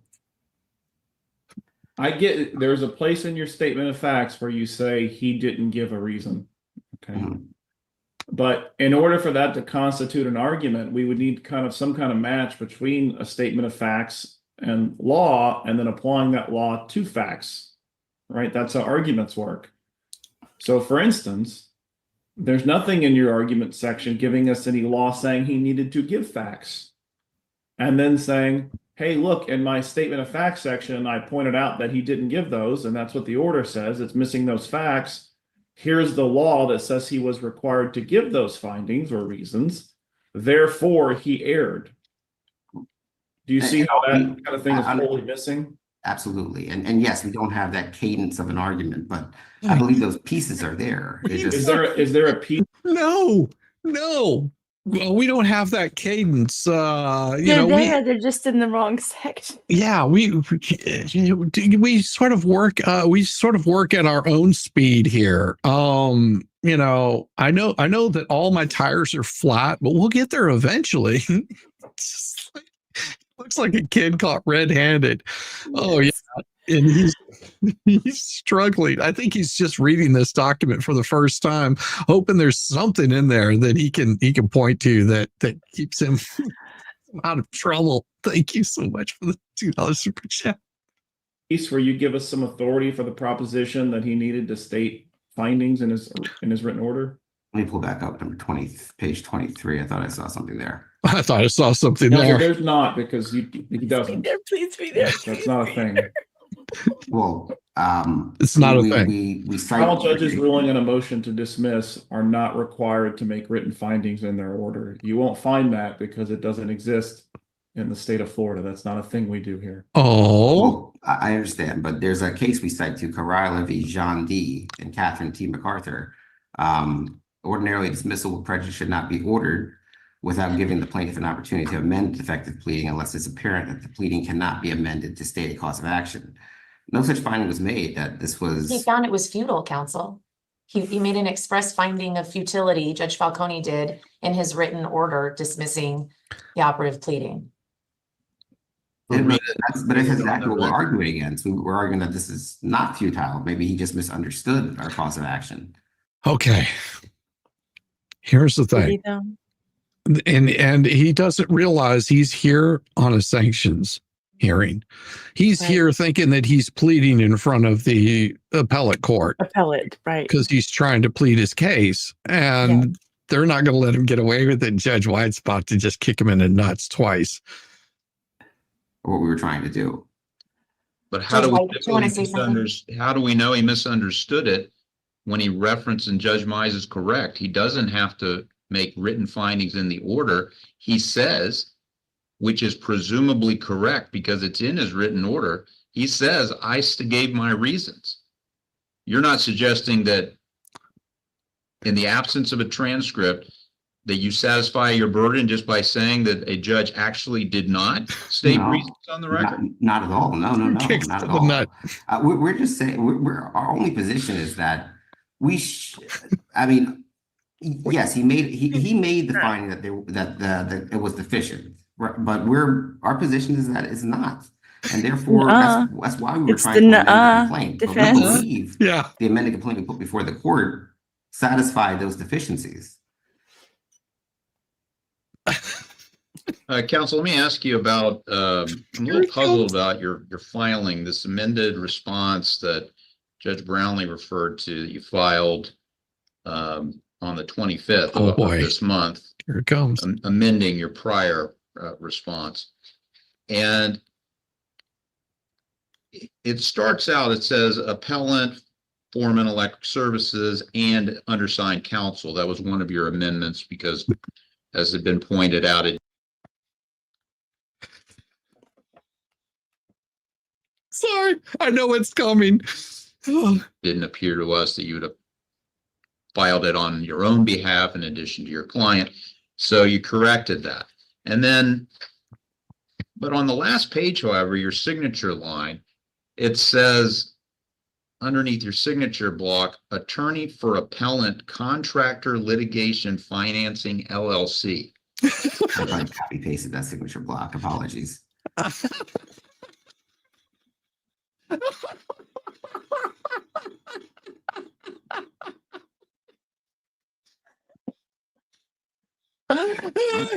He copy pasted this whole damn thing. No, oh my god, it just and the hits keep coming. I mean, all the love way to him the so end of much. this. Yes, and the Judge White's just like, Okay, so that's just a typographical error, or does contractor litigation That's have some interest in this case? none at all. Okay. not at all. Counsel, did you proofread the brief before you filed it? This brief, yes. Judge White's just like, really? Because if you proofread it, you would have noticed something like the signature block was not right. You sure about that? Sure about that. It's just like, Because there's a lot of things in here that are like, even in the statement of facts, either obvious misstatements or otherwise mistaken. You tell us there's a U.S. District Court for the Western District of Florida. That obviously doesn't exist. you make a lot of statements about like at all material times there too, but then you make a statement that kind of by its nature cannot be done at all material times there too, like something that happened on a specific date, like you said, like at all material times there too, the parties entered into a contract, or at all material times there too, a particular pleading was filed.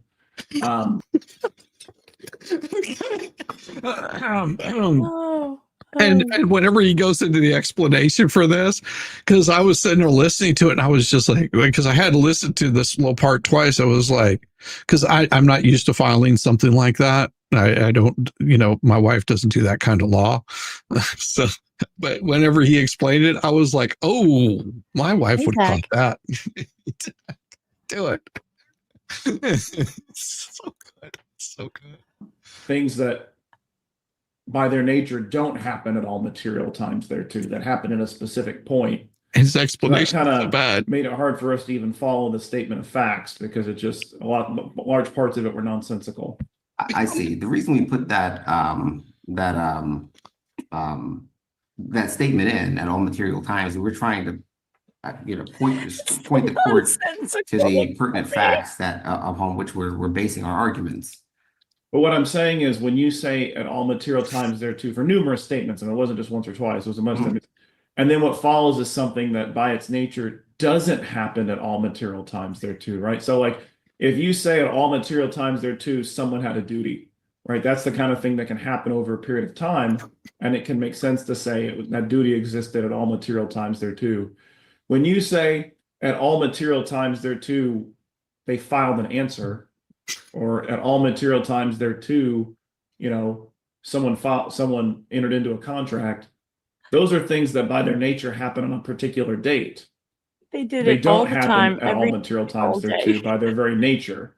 And you kind of did that throughout the brief. It wasn't just once or twice. It was throughout the entire brief. Oh my God. Have a good night, Squid. Have a good night. Throughout the statement of facts section. I see. I use that to state that at all times, that are material to his action, Foreman did enter into a contract. I'm looking at right now, I'm looking where I see that on page 8. For example. So from day one, he entered into a contract. And then every day for the rest of the contract. For the rest of the contract. It never changed, never altered. We say at all times material here too. Foreman submitted the 5th invoice to Halloran for materials and labor. Mm-hmm. No, that would have been very specific action at a certain date. That's where you put the date in. Show me how that works, counselor. Yeah, that doesn't work ever, anywhere. And whenever the judge explained it, and then he came back and read that, I was just like, that's not how it works. Right there, you should have had on this specific date, he entered into contract, or he submitted the 5th invoice on this particular date. Oh, idiot. Well, that's what I'm saying. Can you submit an invoice at all material times throughout a dispute, or do you submit an invoice at a particular time? Well, at a particular time, but in reference to this action, what we're trying to say here, that we're trying to say that this is, this is a pertinent fact, and maybe there's a better way I should have said that, but that's what we're trying to say by way of that introductory remark. That was a pertinent fact. Counsel, if we were to conclude that this brief was frivolous or in bad faith, what do you believe the appropriate sanction would be?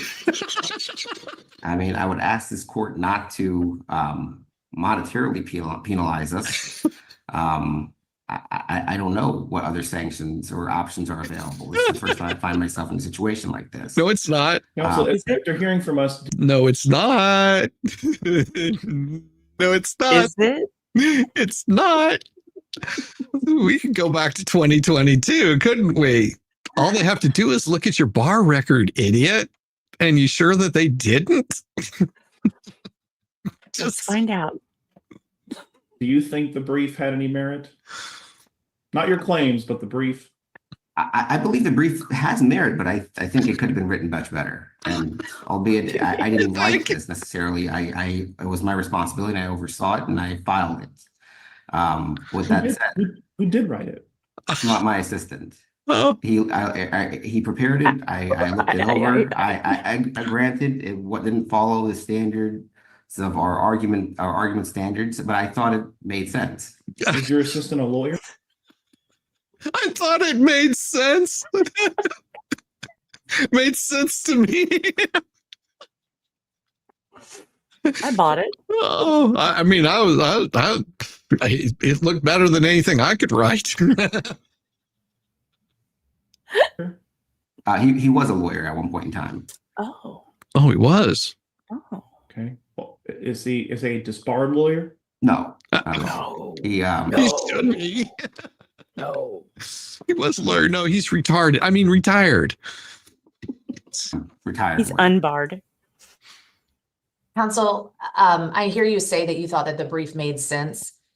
Did it, I guess at that time, were you aware that it did not comply with the Florida Rules of Appellate Procedure, either with regard to the appendix, the record, the factual background statement, or the argument section? She was like Lucy with that football, just This one. like at all points right here. Like you read through this, and at no point you didn't decide that maybe this is screwed up. You know, it doesn't follow any of the rules. Oh, you just rebarred it. With regard to Well, those maybe in the procedural district that doesn't components, exist, it works. probably not. Maybe he's In all rebarred it. candidness, probably not. As to the argument, I was confident that our argument was meritorious, but you know, procedurally, we were feeling our way around correcting some of those items as we had to make amendments. I think he just dropped one. I thought I heard a little splash right there. We were just feeling our way around. I don't understand that point. You mean with regard to the amended initial brief? Yes, the court directed us, advised us that we file something incorrect. I can't rightly remember at this point in time, but It was the initial brief. yes, and we went back Yes, and we that had one. to do something to fix it. Why was the amended initial brief filed so far out of time after our order? Your Honor, to be honest with you, we've just been having, and it's not just with this court, we've been having trouble getting these notifications. That sound familiar? That sound familiar at all? Maybe not with the $10. Just Jay is blocking people again at Roslyn.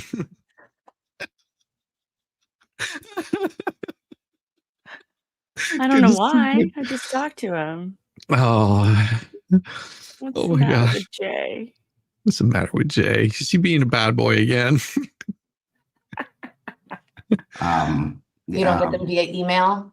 It has not been coming to us via email. We've been getting them via mail. wonder Some of them why. come in the mail, and you know, I'd have my assistants, you know, pull up, run through our emails or spam, and we can't find those initial because they don't come through the normal channels. They come through something else, something like They come through a tube somewhere, you know. Usually they come through the toilet, and I flush them back out. It's like extra shit. It's just like, Yes. thanks, Roslyn Jay. What? Bingo. You're welcome. Oddballs like tattletales. Hey, Jay, how you doing?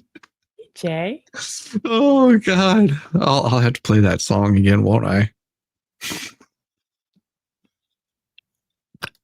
in the Sixth Circuit, especially some kind Especially of the mail. Sixth Circuit. What do you mean by the Sixth Circuit? You mean Mail? The trial court? No, the Sixth District. I apologize. The Sixth District. This is my They favorite especially part. come in a different manner than Uh-huh. we're used to. I forget what it's called, something case mail or something like that. The orders come through, and they have been going through our spam folder for a period of time. These case mails, These case mails. and ultimately they haven't been coming through the e-filing portal, which is typically how we get orders and other and not saying you guys are wrong or we're right or anything like that. No, we just That we Pony overlooked that. Express. We didn't realize that these notifications were coming through something called case mail. Case rather mail. than through the e-filing portal. Huh. Do you think that's something you should bring to our attention? I believe we did. We notified whoever when we realized we were filing late. We spoke to the clerk or whomever, and we were instructed. We spoke to somebody. It might have been just some guy on the street that was, he was yelling really loud, and so we told him and just figured, you guys would hear him. I mean, he's in front of the courthouse every day asking for change, and if you don't give it to him, he starts screaming. I figured he was a loud enough person to tell. I mean, there's the guy at the post office. I don't know. Just I don't know, man. We were like talking to people, but this is also the same excuse that he used why he couldn't file anything because, well, shit, we lost our e-filing privileges because of criminal activity. They took that away from us, and it wasn't our fault that we never even walked down to the post office to mail this ever. Sorry. To simply file at that time. I think maybe what you're referencing is the fact that trial courts, that you get served with items in trial courts in a different manner than you do with appellate courts. That's true, but even the third district, like an order will come through the e-filing portal, not necessarily through this email platform that is coming through on the Sixth District Court of Appeals. Counsel, is this the first time you've ever practiced before the Sixth District Court of Appeals? Yes. Not my first time in Orange County trial court, but yes, before the Sixth District the first time. Was there any moment where you tell us, let's see, the order requiring an amended initial brief states that the appendix to the initial brief does not comply with Florida Rule of Appellate Procedure 9.220C. It wasn't bookmarked, and to file a corrected appendix within 10 days. And well after 10 days, that gets filed. So did you ever tell us the reason that you were filing out of time or ask us to accept something as timely filed or anything to that effect? No, I did not, Your Honor. I did not file anything requesting that be taken in or anything of that nature at that time. All right, and counsel, when I look at the appendix that was filed. Appendix. Let me make sure. Oh, this that is I'm even on better. The right one here. Did you do an appendix to the amended? Yeah, you just call it. You don't call it amended, but you'd call it appendix. The appendix. So it has the same name as the original. Judge Mize is about to go off on him again. Judge Mize is he's like a hammer in this one. Okay, so in it you cite, or you include rather, the subcontract agreement with Haleron Power LLC. Is that included in the record on appeal? I believe it is, Your Honor. Let me double check. You sure, Mel? You sure? You positive? We're going to go through all 5 items, so you might want to pull up that record, because the appendix is, if you're going to do an appendix to the initial brief, certainly and bring our attention to documents, those documents in accordance with the rules have to be included in the record on appeal, or else it would not be proper for us to view it. Understood. Yeah, he was thinking, he was thinking, I've just got my nuts handed to me. Appendix? That's on the other side of my body. Yeah. Well, appendix, spleen, whatever. Oh, Judge Mice is going to hammer him so hard. Look at the disgust on his face. Oh. Mr. Saran Wrap Esquire. Shame on you.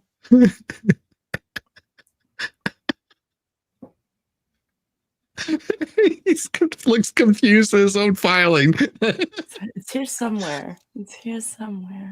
We're just looking at the index to the record on appeal right now. I think Fowler is the opposing counsel. Yes. You see that the motion to amend statement of claims third is part of the index. If that's the case, I would represent that the third amended complaint with the attachments Mm-hmm. before the record. Mm-hmm.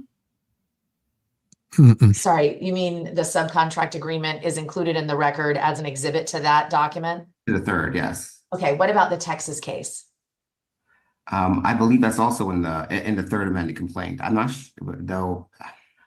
And forgive me, I'm having trouble pulling up my copy of the record. I only have the index for the moment. We said But, just a minute ago. we make this the third amended complaint is where we make those arguments to try to to address the deficiencies that the appellee brought up in the lower tribunal in the lower court. So that's where we try to make our arguments, and it's honestly, it's by virtue of that, the existence of that document, why we believe that the case was incorrectly denied with prejudice. Tap dance. Da-da-da-da, da-da-da-da. Okay, so with regard to all of the documents included in the appendix, the notice of removal, the second amended complaint, obviously that would be included, I would think, in the record, and then the settlement agreement and release, all of those are included in the record on appeal? As I sit here, all I have is the index, but I believe so, yes. Counsel, the Texas case, without going through every single page, is 63 pages of documents in your appendix. The third amended complaint in the record with all attachments is only 57 pages.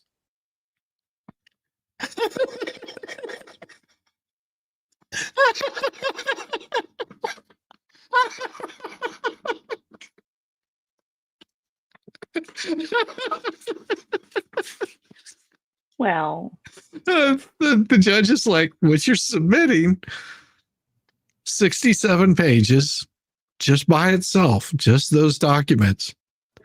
Your entire pleading is less than that. So you gonna say you attached it again? This would have been 10/28/2024.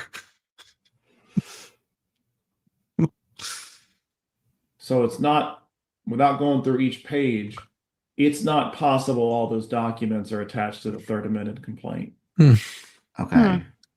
Yeah. No, I see what you're saying. I mean, I know for a fact we do mention it within the third. So the question Judge Brownlee asked is, are the documents in your appendix, are all of them in the record on appeal, or are there some that are not?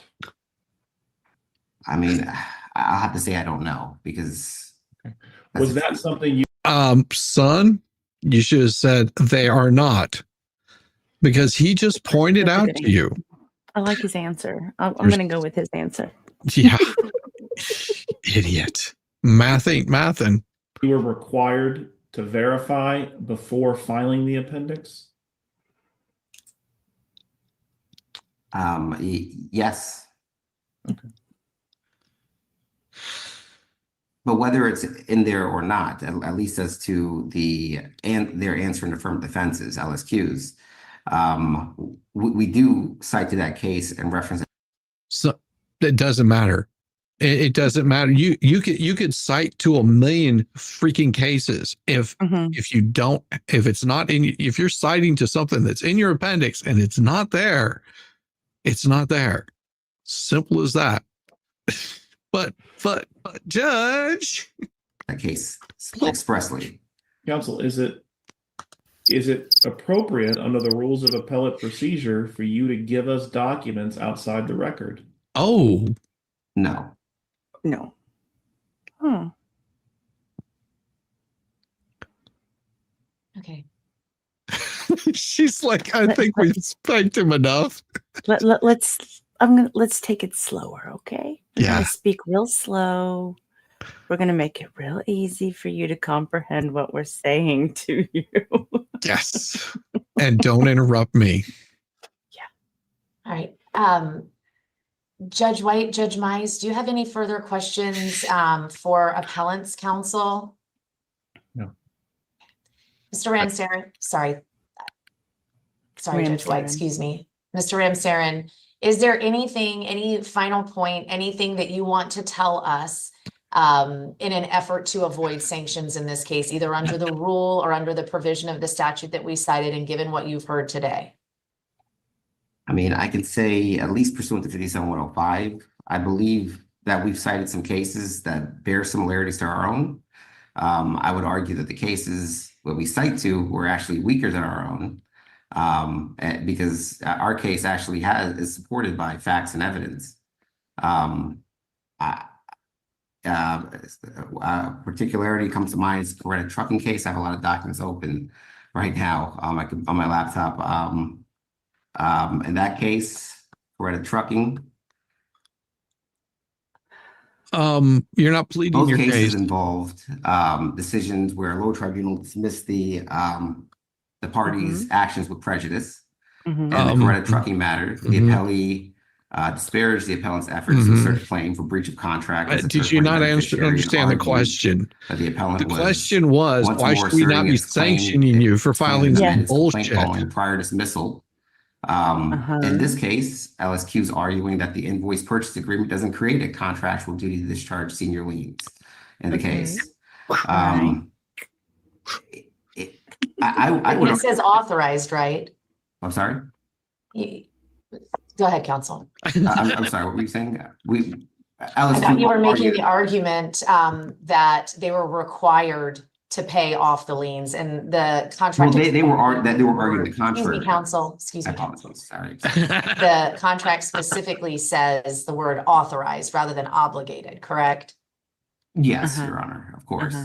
But we believe that by virtue of the invoice purchase agreement, their response and their answer and affirmative defenses, and our subcontract agreement taken as a whole, it could construe a situation where we have a third party beneficiary relationship under a contract, by virtue of the fact that, and I think I he's all excited because he's pleading his case now. Doing LSQ's third affirmative defense. So why shouldn't we sanction you for filing frivolous shit? Yeah. Appellant contended and continues to contend, and the third amended complaint that there's sufficient basis to assert a cause of action for breach of contract against a third party beneficiary. Stated differently, LSQ made prior representations that LSQ and Haleron came to a meeting of the minds at the time of forming the invoice purchase agreement, whereby LSQ agreed at the behest of Haleron to pay all monies owed to certain contractors, including former electric services. And if that was proven true, it may be sufficient to demonstrate the language contained in paragraph 11. Read the room, buddy. Judge Miles and I does won't not use look the word at impressed. all times, He's not but even that it was listening to you. intended for the primary benefit of former electric services. He's not even looking Counsel, at if I could ask you, sort of circling back to the question.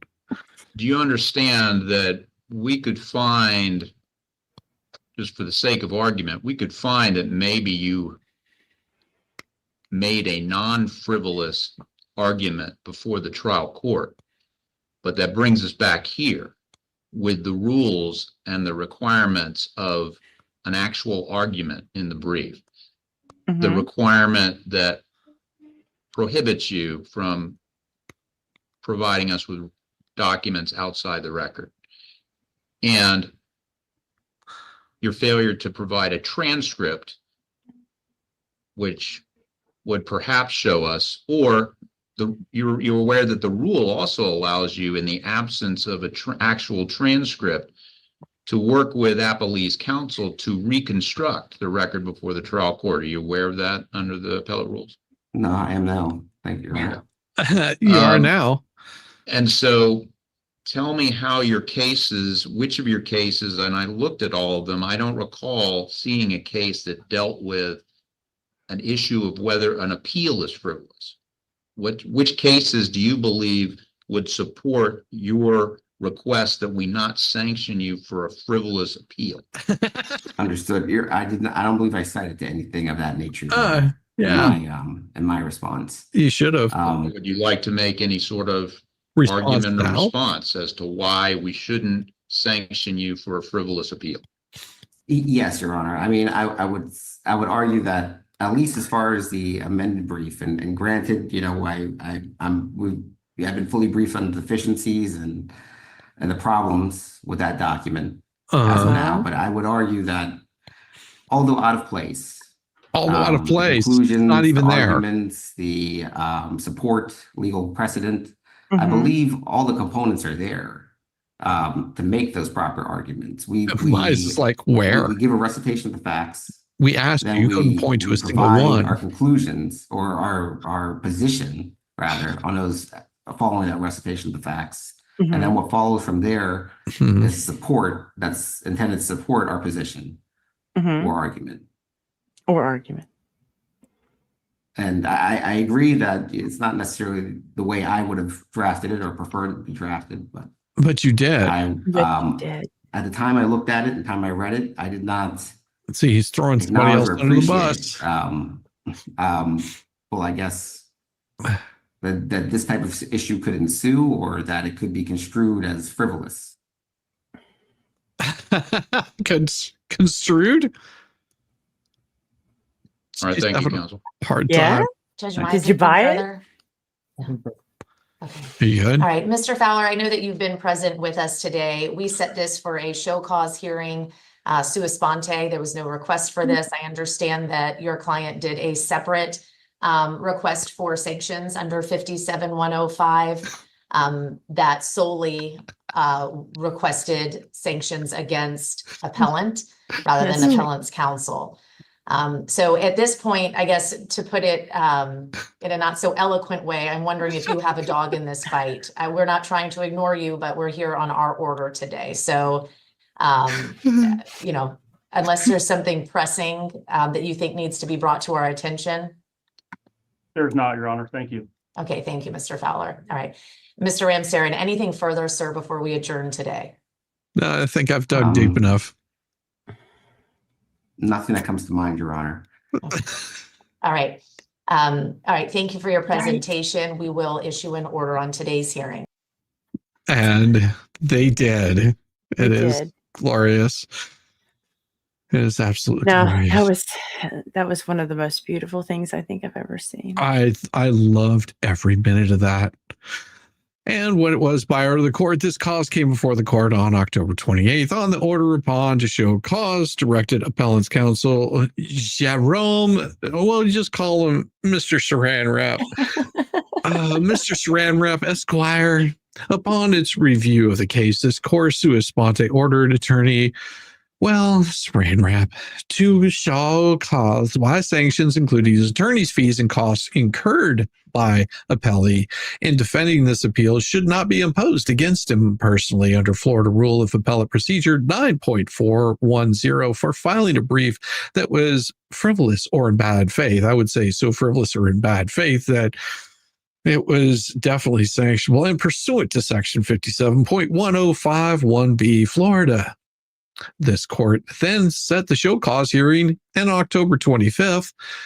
Well, Mr. Saran Wrap filed an amended response to order to show cause dated on June 18th, as well as counsel's verified response and order to show order dated Prior October to them 7th. even ruling.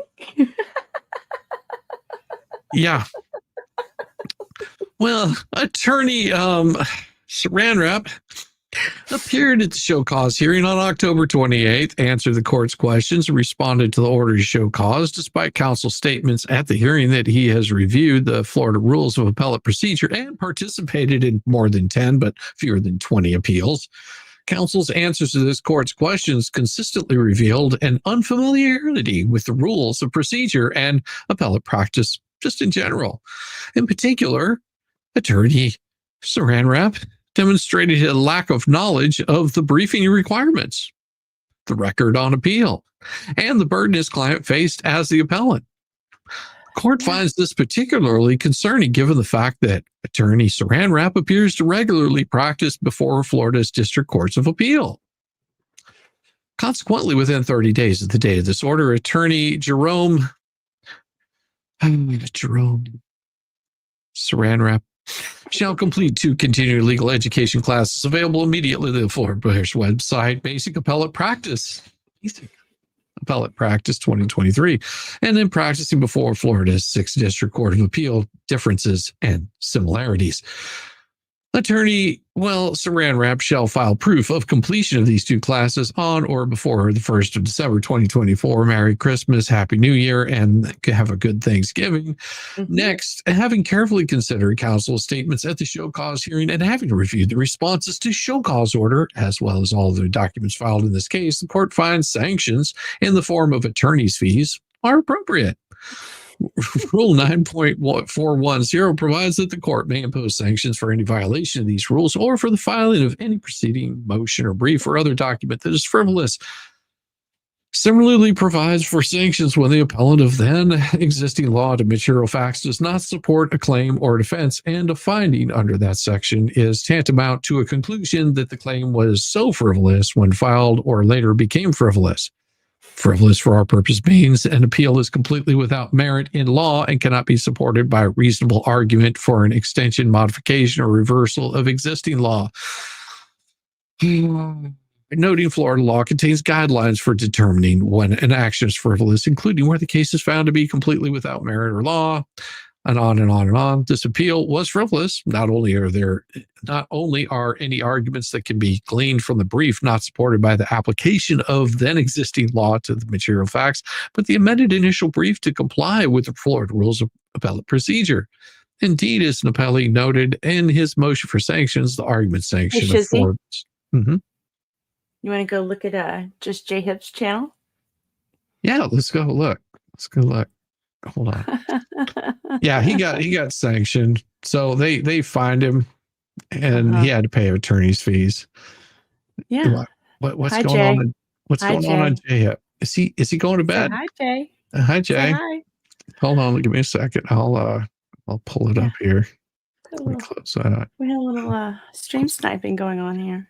Oh, is he sniping us? So we're gonna snipe him back. Hey, Jay. Inception. Okay, I got something for him then. If you're stream sniping, I've got something for you. You know what I've got for you? Because it's gonna be really good. Do you think I should do it again? Do it one more time just for Jay? Yeah. Hi, Jay. Give me a second. I'm gonna share my thing here just shortly, and it'll only take a second. You some love right now. Let's do this. Let's share this screen and go here and Hang on, Jay. back here. Hold on, Jay. You're not gonna want to miss this. They're gonna not want to miss this. This is just for you. Da da da da da da da da da da da da da.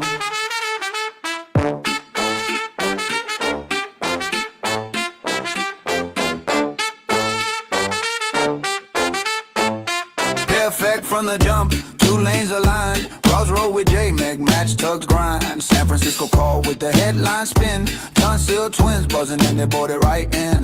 For hours it was heavy, a day or 2 short. Not weeks, not long, just a brief dull roll. What once felt bleak found a warmer shine. Sad to see them go, but it's perfectly fine. Good.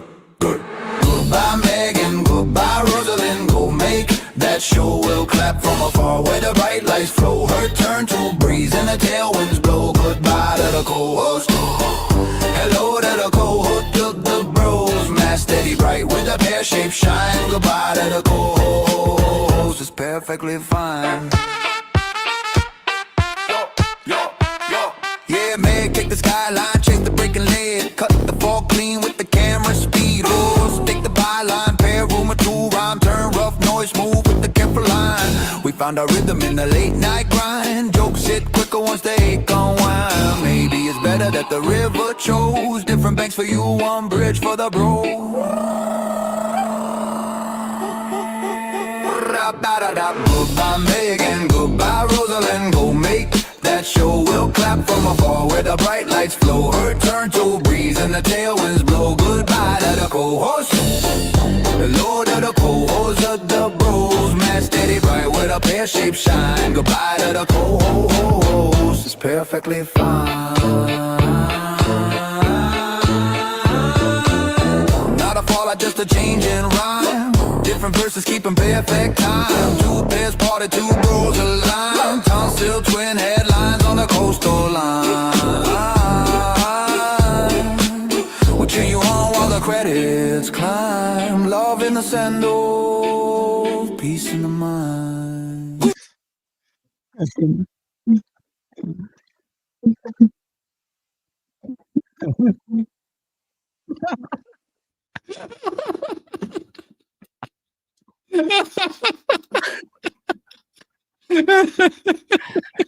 Oh, now we've got you guys.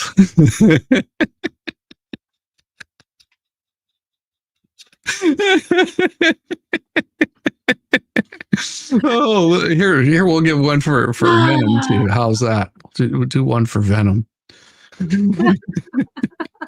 Tell him we're stream sniping him now.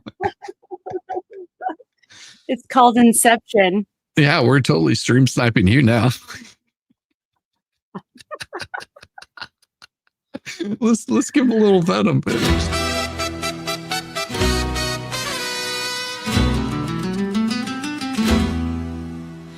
Venom, Venom, lady in black. She listening in the shadows, ready to attack. No warning shot, no polite hello. Has wicked grin and a toxic glow.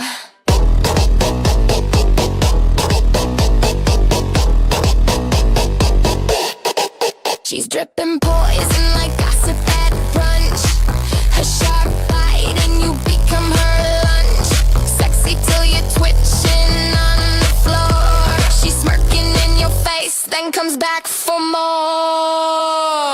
Bite, bite, baby, better say your prayers. Venom's got stilettos and homicidal flair. She's vicious, delicious, a queen with a sting. The sexiest nightmare you've ever seen. Pucker up, sugar. Mama's venom tastes sweet.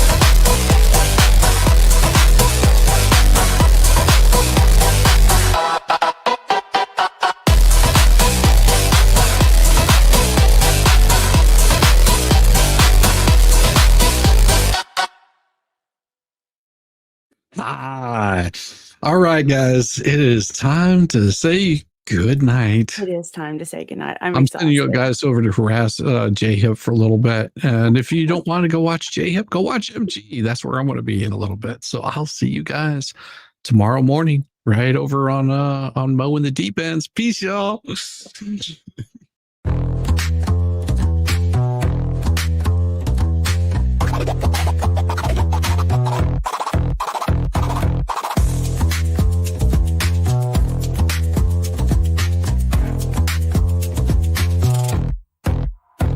Oh, you thought I was done, bless your heart, but I'm still living rent-free, it's a work of art. Call me daddy, call me nut, call me the goat. You're paddling upstream while I'm running this boat. You say, I don't care, yet you're glued to the screen. Caught up in my glow while you stay unseen. Your shade's like a breeze, it's barely a draft. Meanwhile, I'm the Picasso of roasting your ass. You say you're over me, oh how cute, but here I am, still the star of your loop. You're my biggest fans, don't even deny. So grab some popcorn when daddy goes live. Live. Call me daddy, yeah, shout it loud. King of your thoughts, I'm making you proud. Papa Nut, Shizzy Daddy, headline act. Your background noise, and that's just a fact. Let's face the score. You hate that you love me, but you keep wanting more. You're like a dog chasing cars, you don't know why. But here you are, barking while I touch the sky. Your comments are gold, such comedy gold. Who hurt you? Oh wait, it's me, I'm told. You're keeping tabs like an unpaid intern while I'm cashing checks. When will you learn? Your timeline's a shrine to every move I make. I'd say thanks, but you're a nasty skank. Oh, Shizzy's washed up.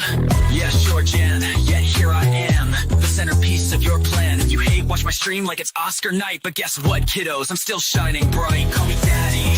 Send in your bread. I'm still rent-free in your effing head. Papa Nut, Shizzy Daddy on your brain. I'm your mental landlord, you can't complain. Let's keep it real. You hate that I'm winning, but you love how it feels. Oh, I'm sorry, did I break your streak? You tried to ignore me for like half a week, but daddy's too spicy, you can't look away. I'm the train wreck you need every single day. So while you're out there with your plastic clout, I'm here sipping coffee watching you freak out. You're irrelevant, wow, what a take. Now go rewatch my vids while I count how much I make. I count how much I make. call me daddy. Yeah, own it now. I'm reading your brain and you don't know how. Papa Nut, Shizzy Daddy, let's set the bar. I'm the constellation, you're a burned out star. Embrace your role, cause I'm the main character. You're just an old ragged ass, burned out troll. So that's your bedtime story, kids tucked in sweet and snug. Shizzy Daddy's forever, you lose and you're stuck in the mud. Now say goodnight to Papa Nut, your mental pain. Oh wait, you will see me tomorrow's. Agenda will see me tomorrow. Same obsession, same effing thing. Have to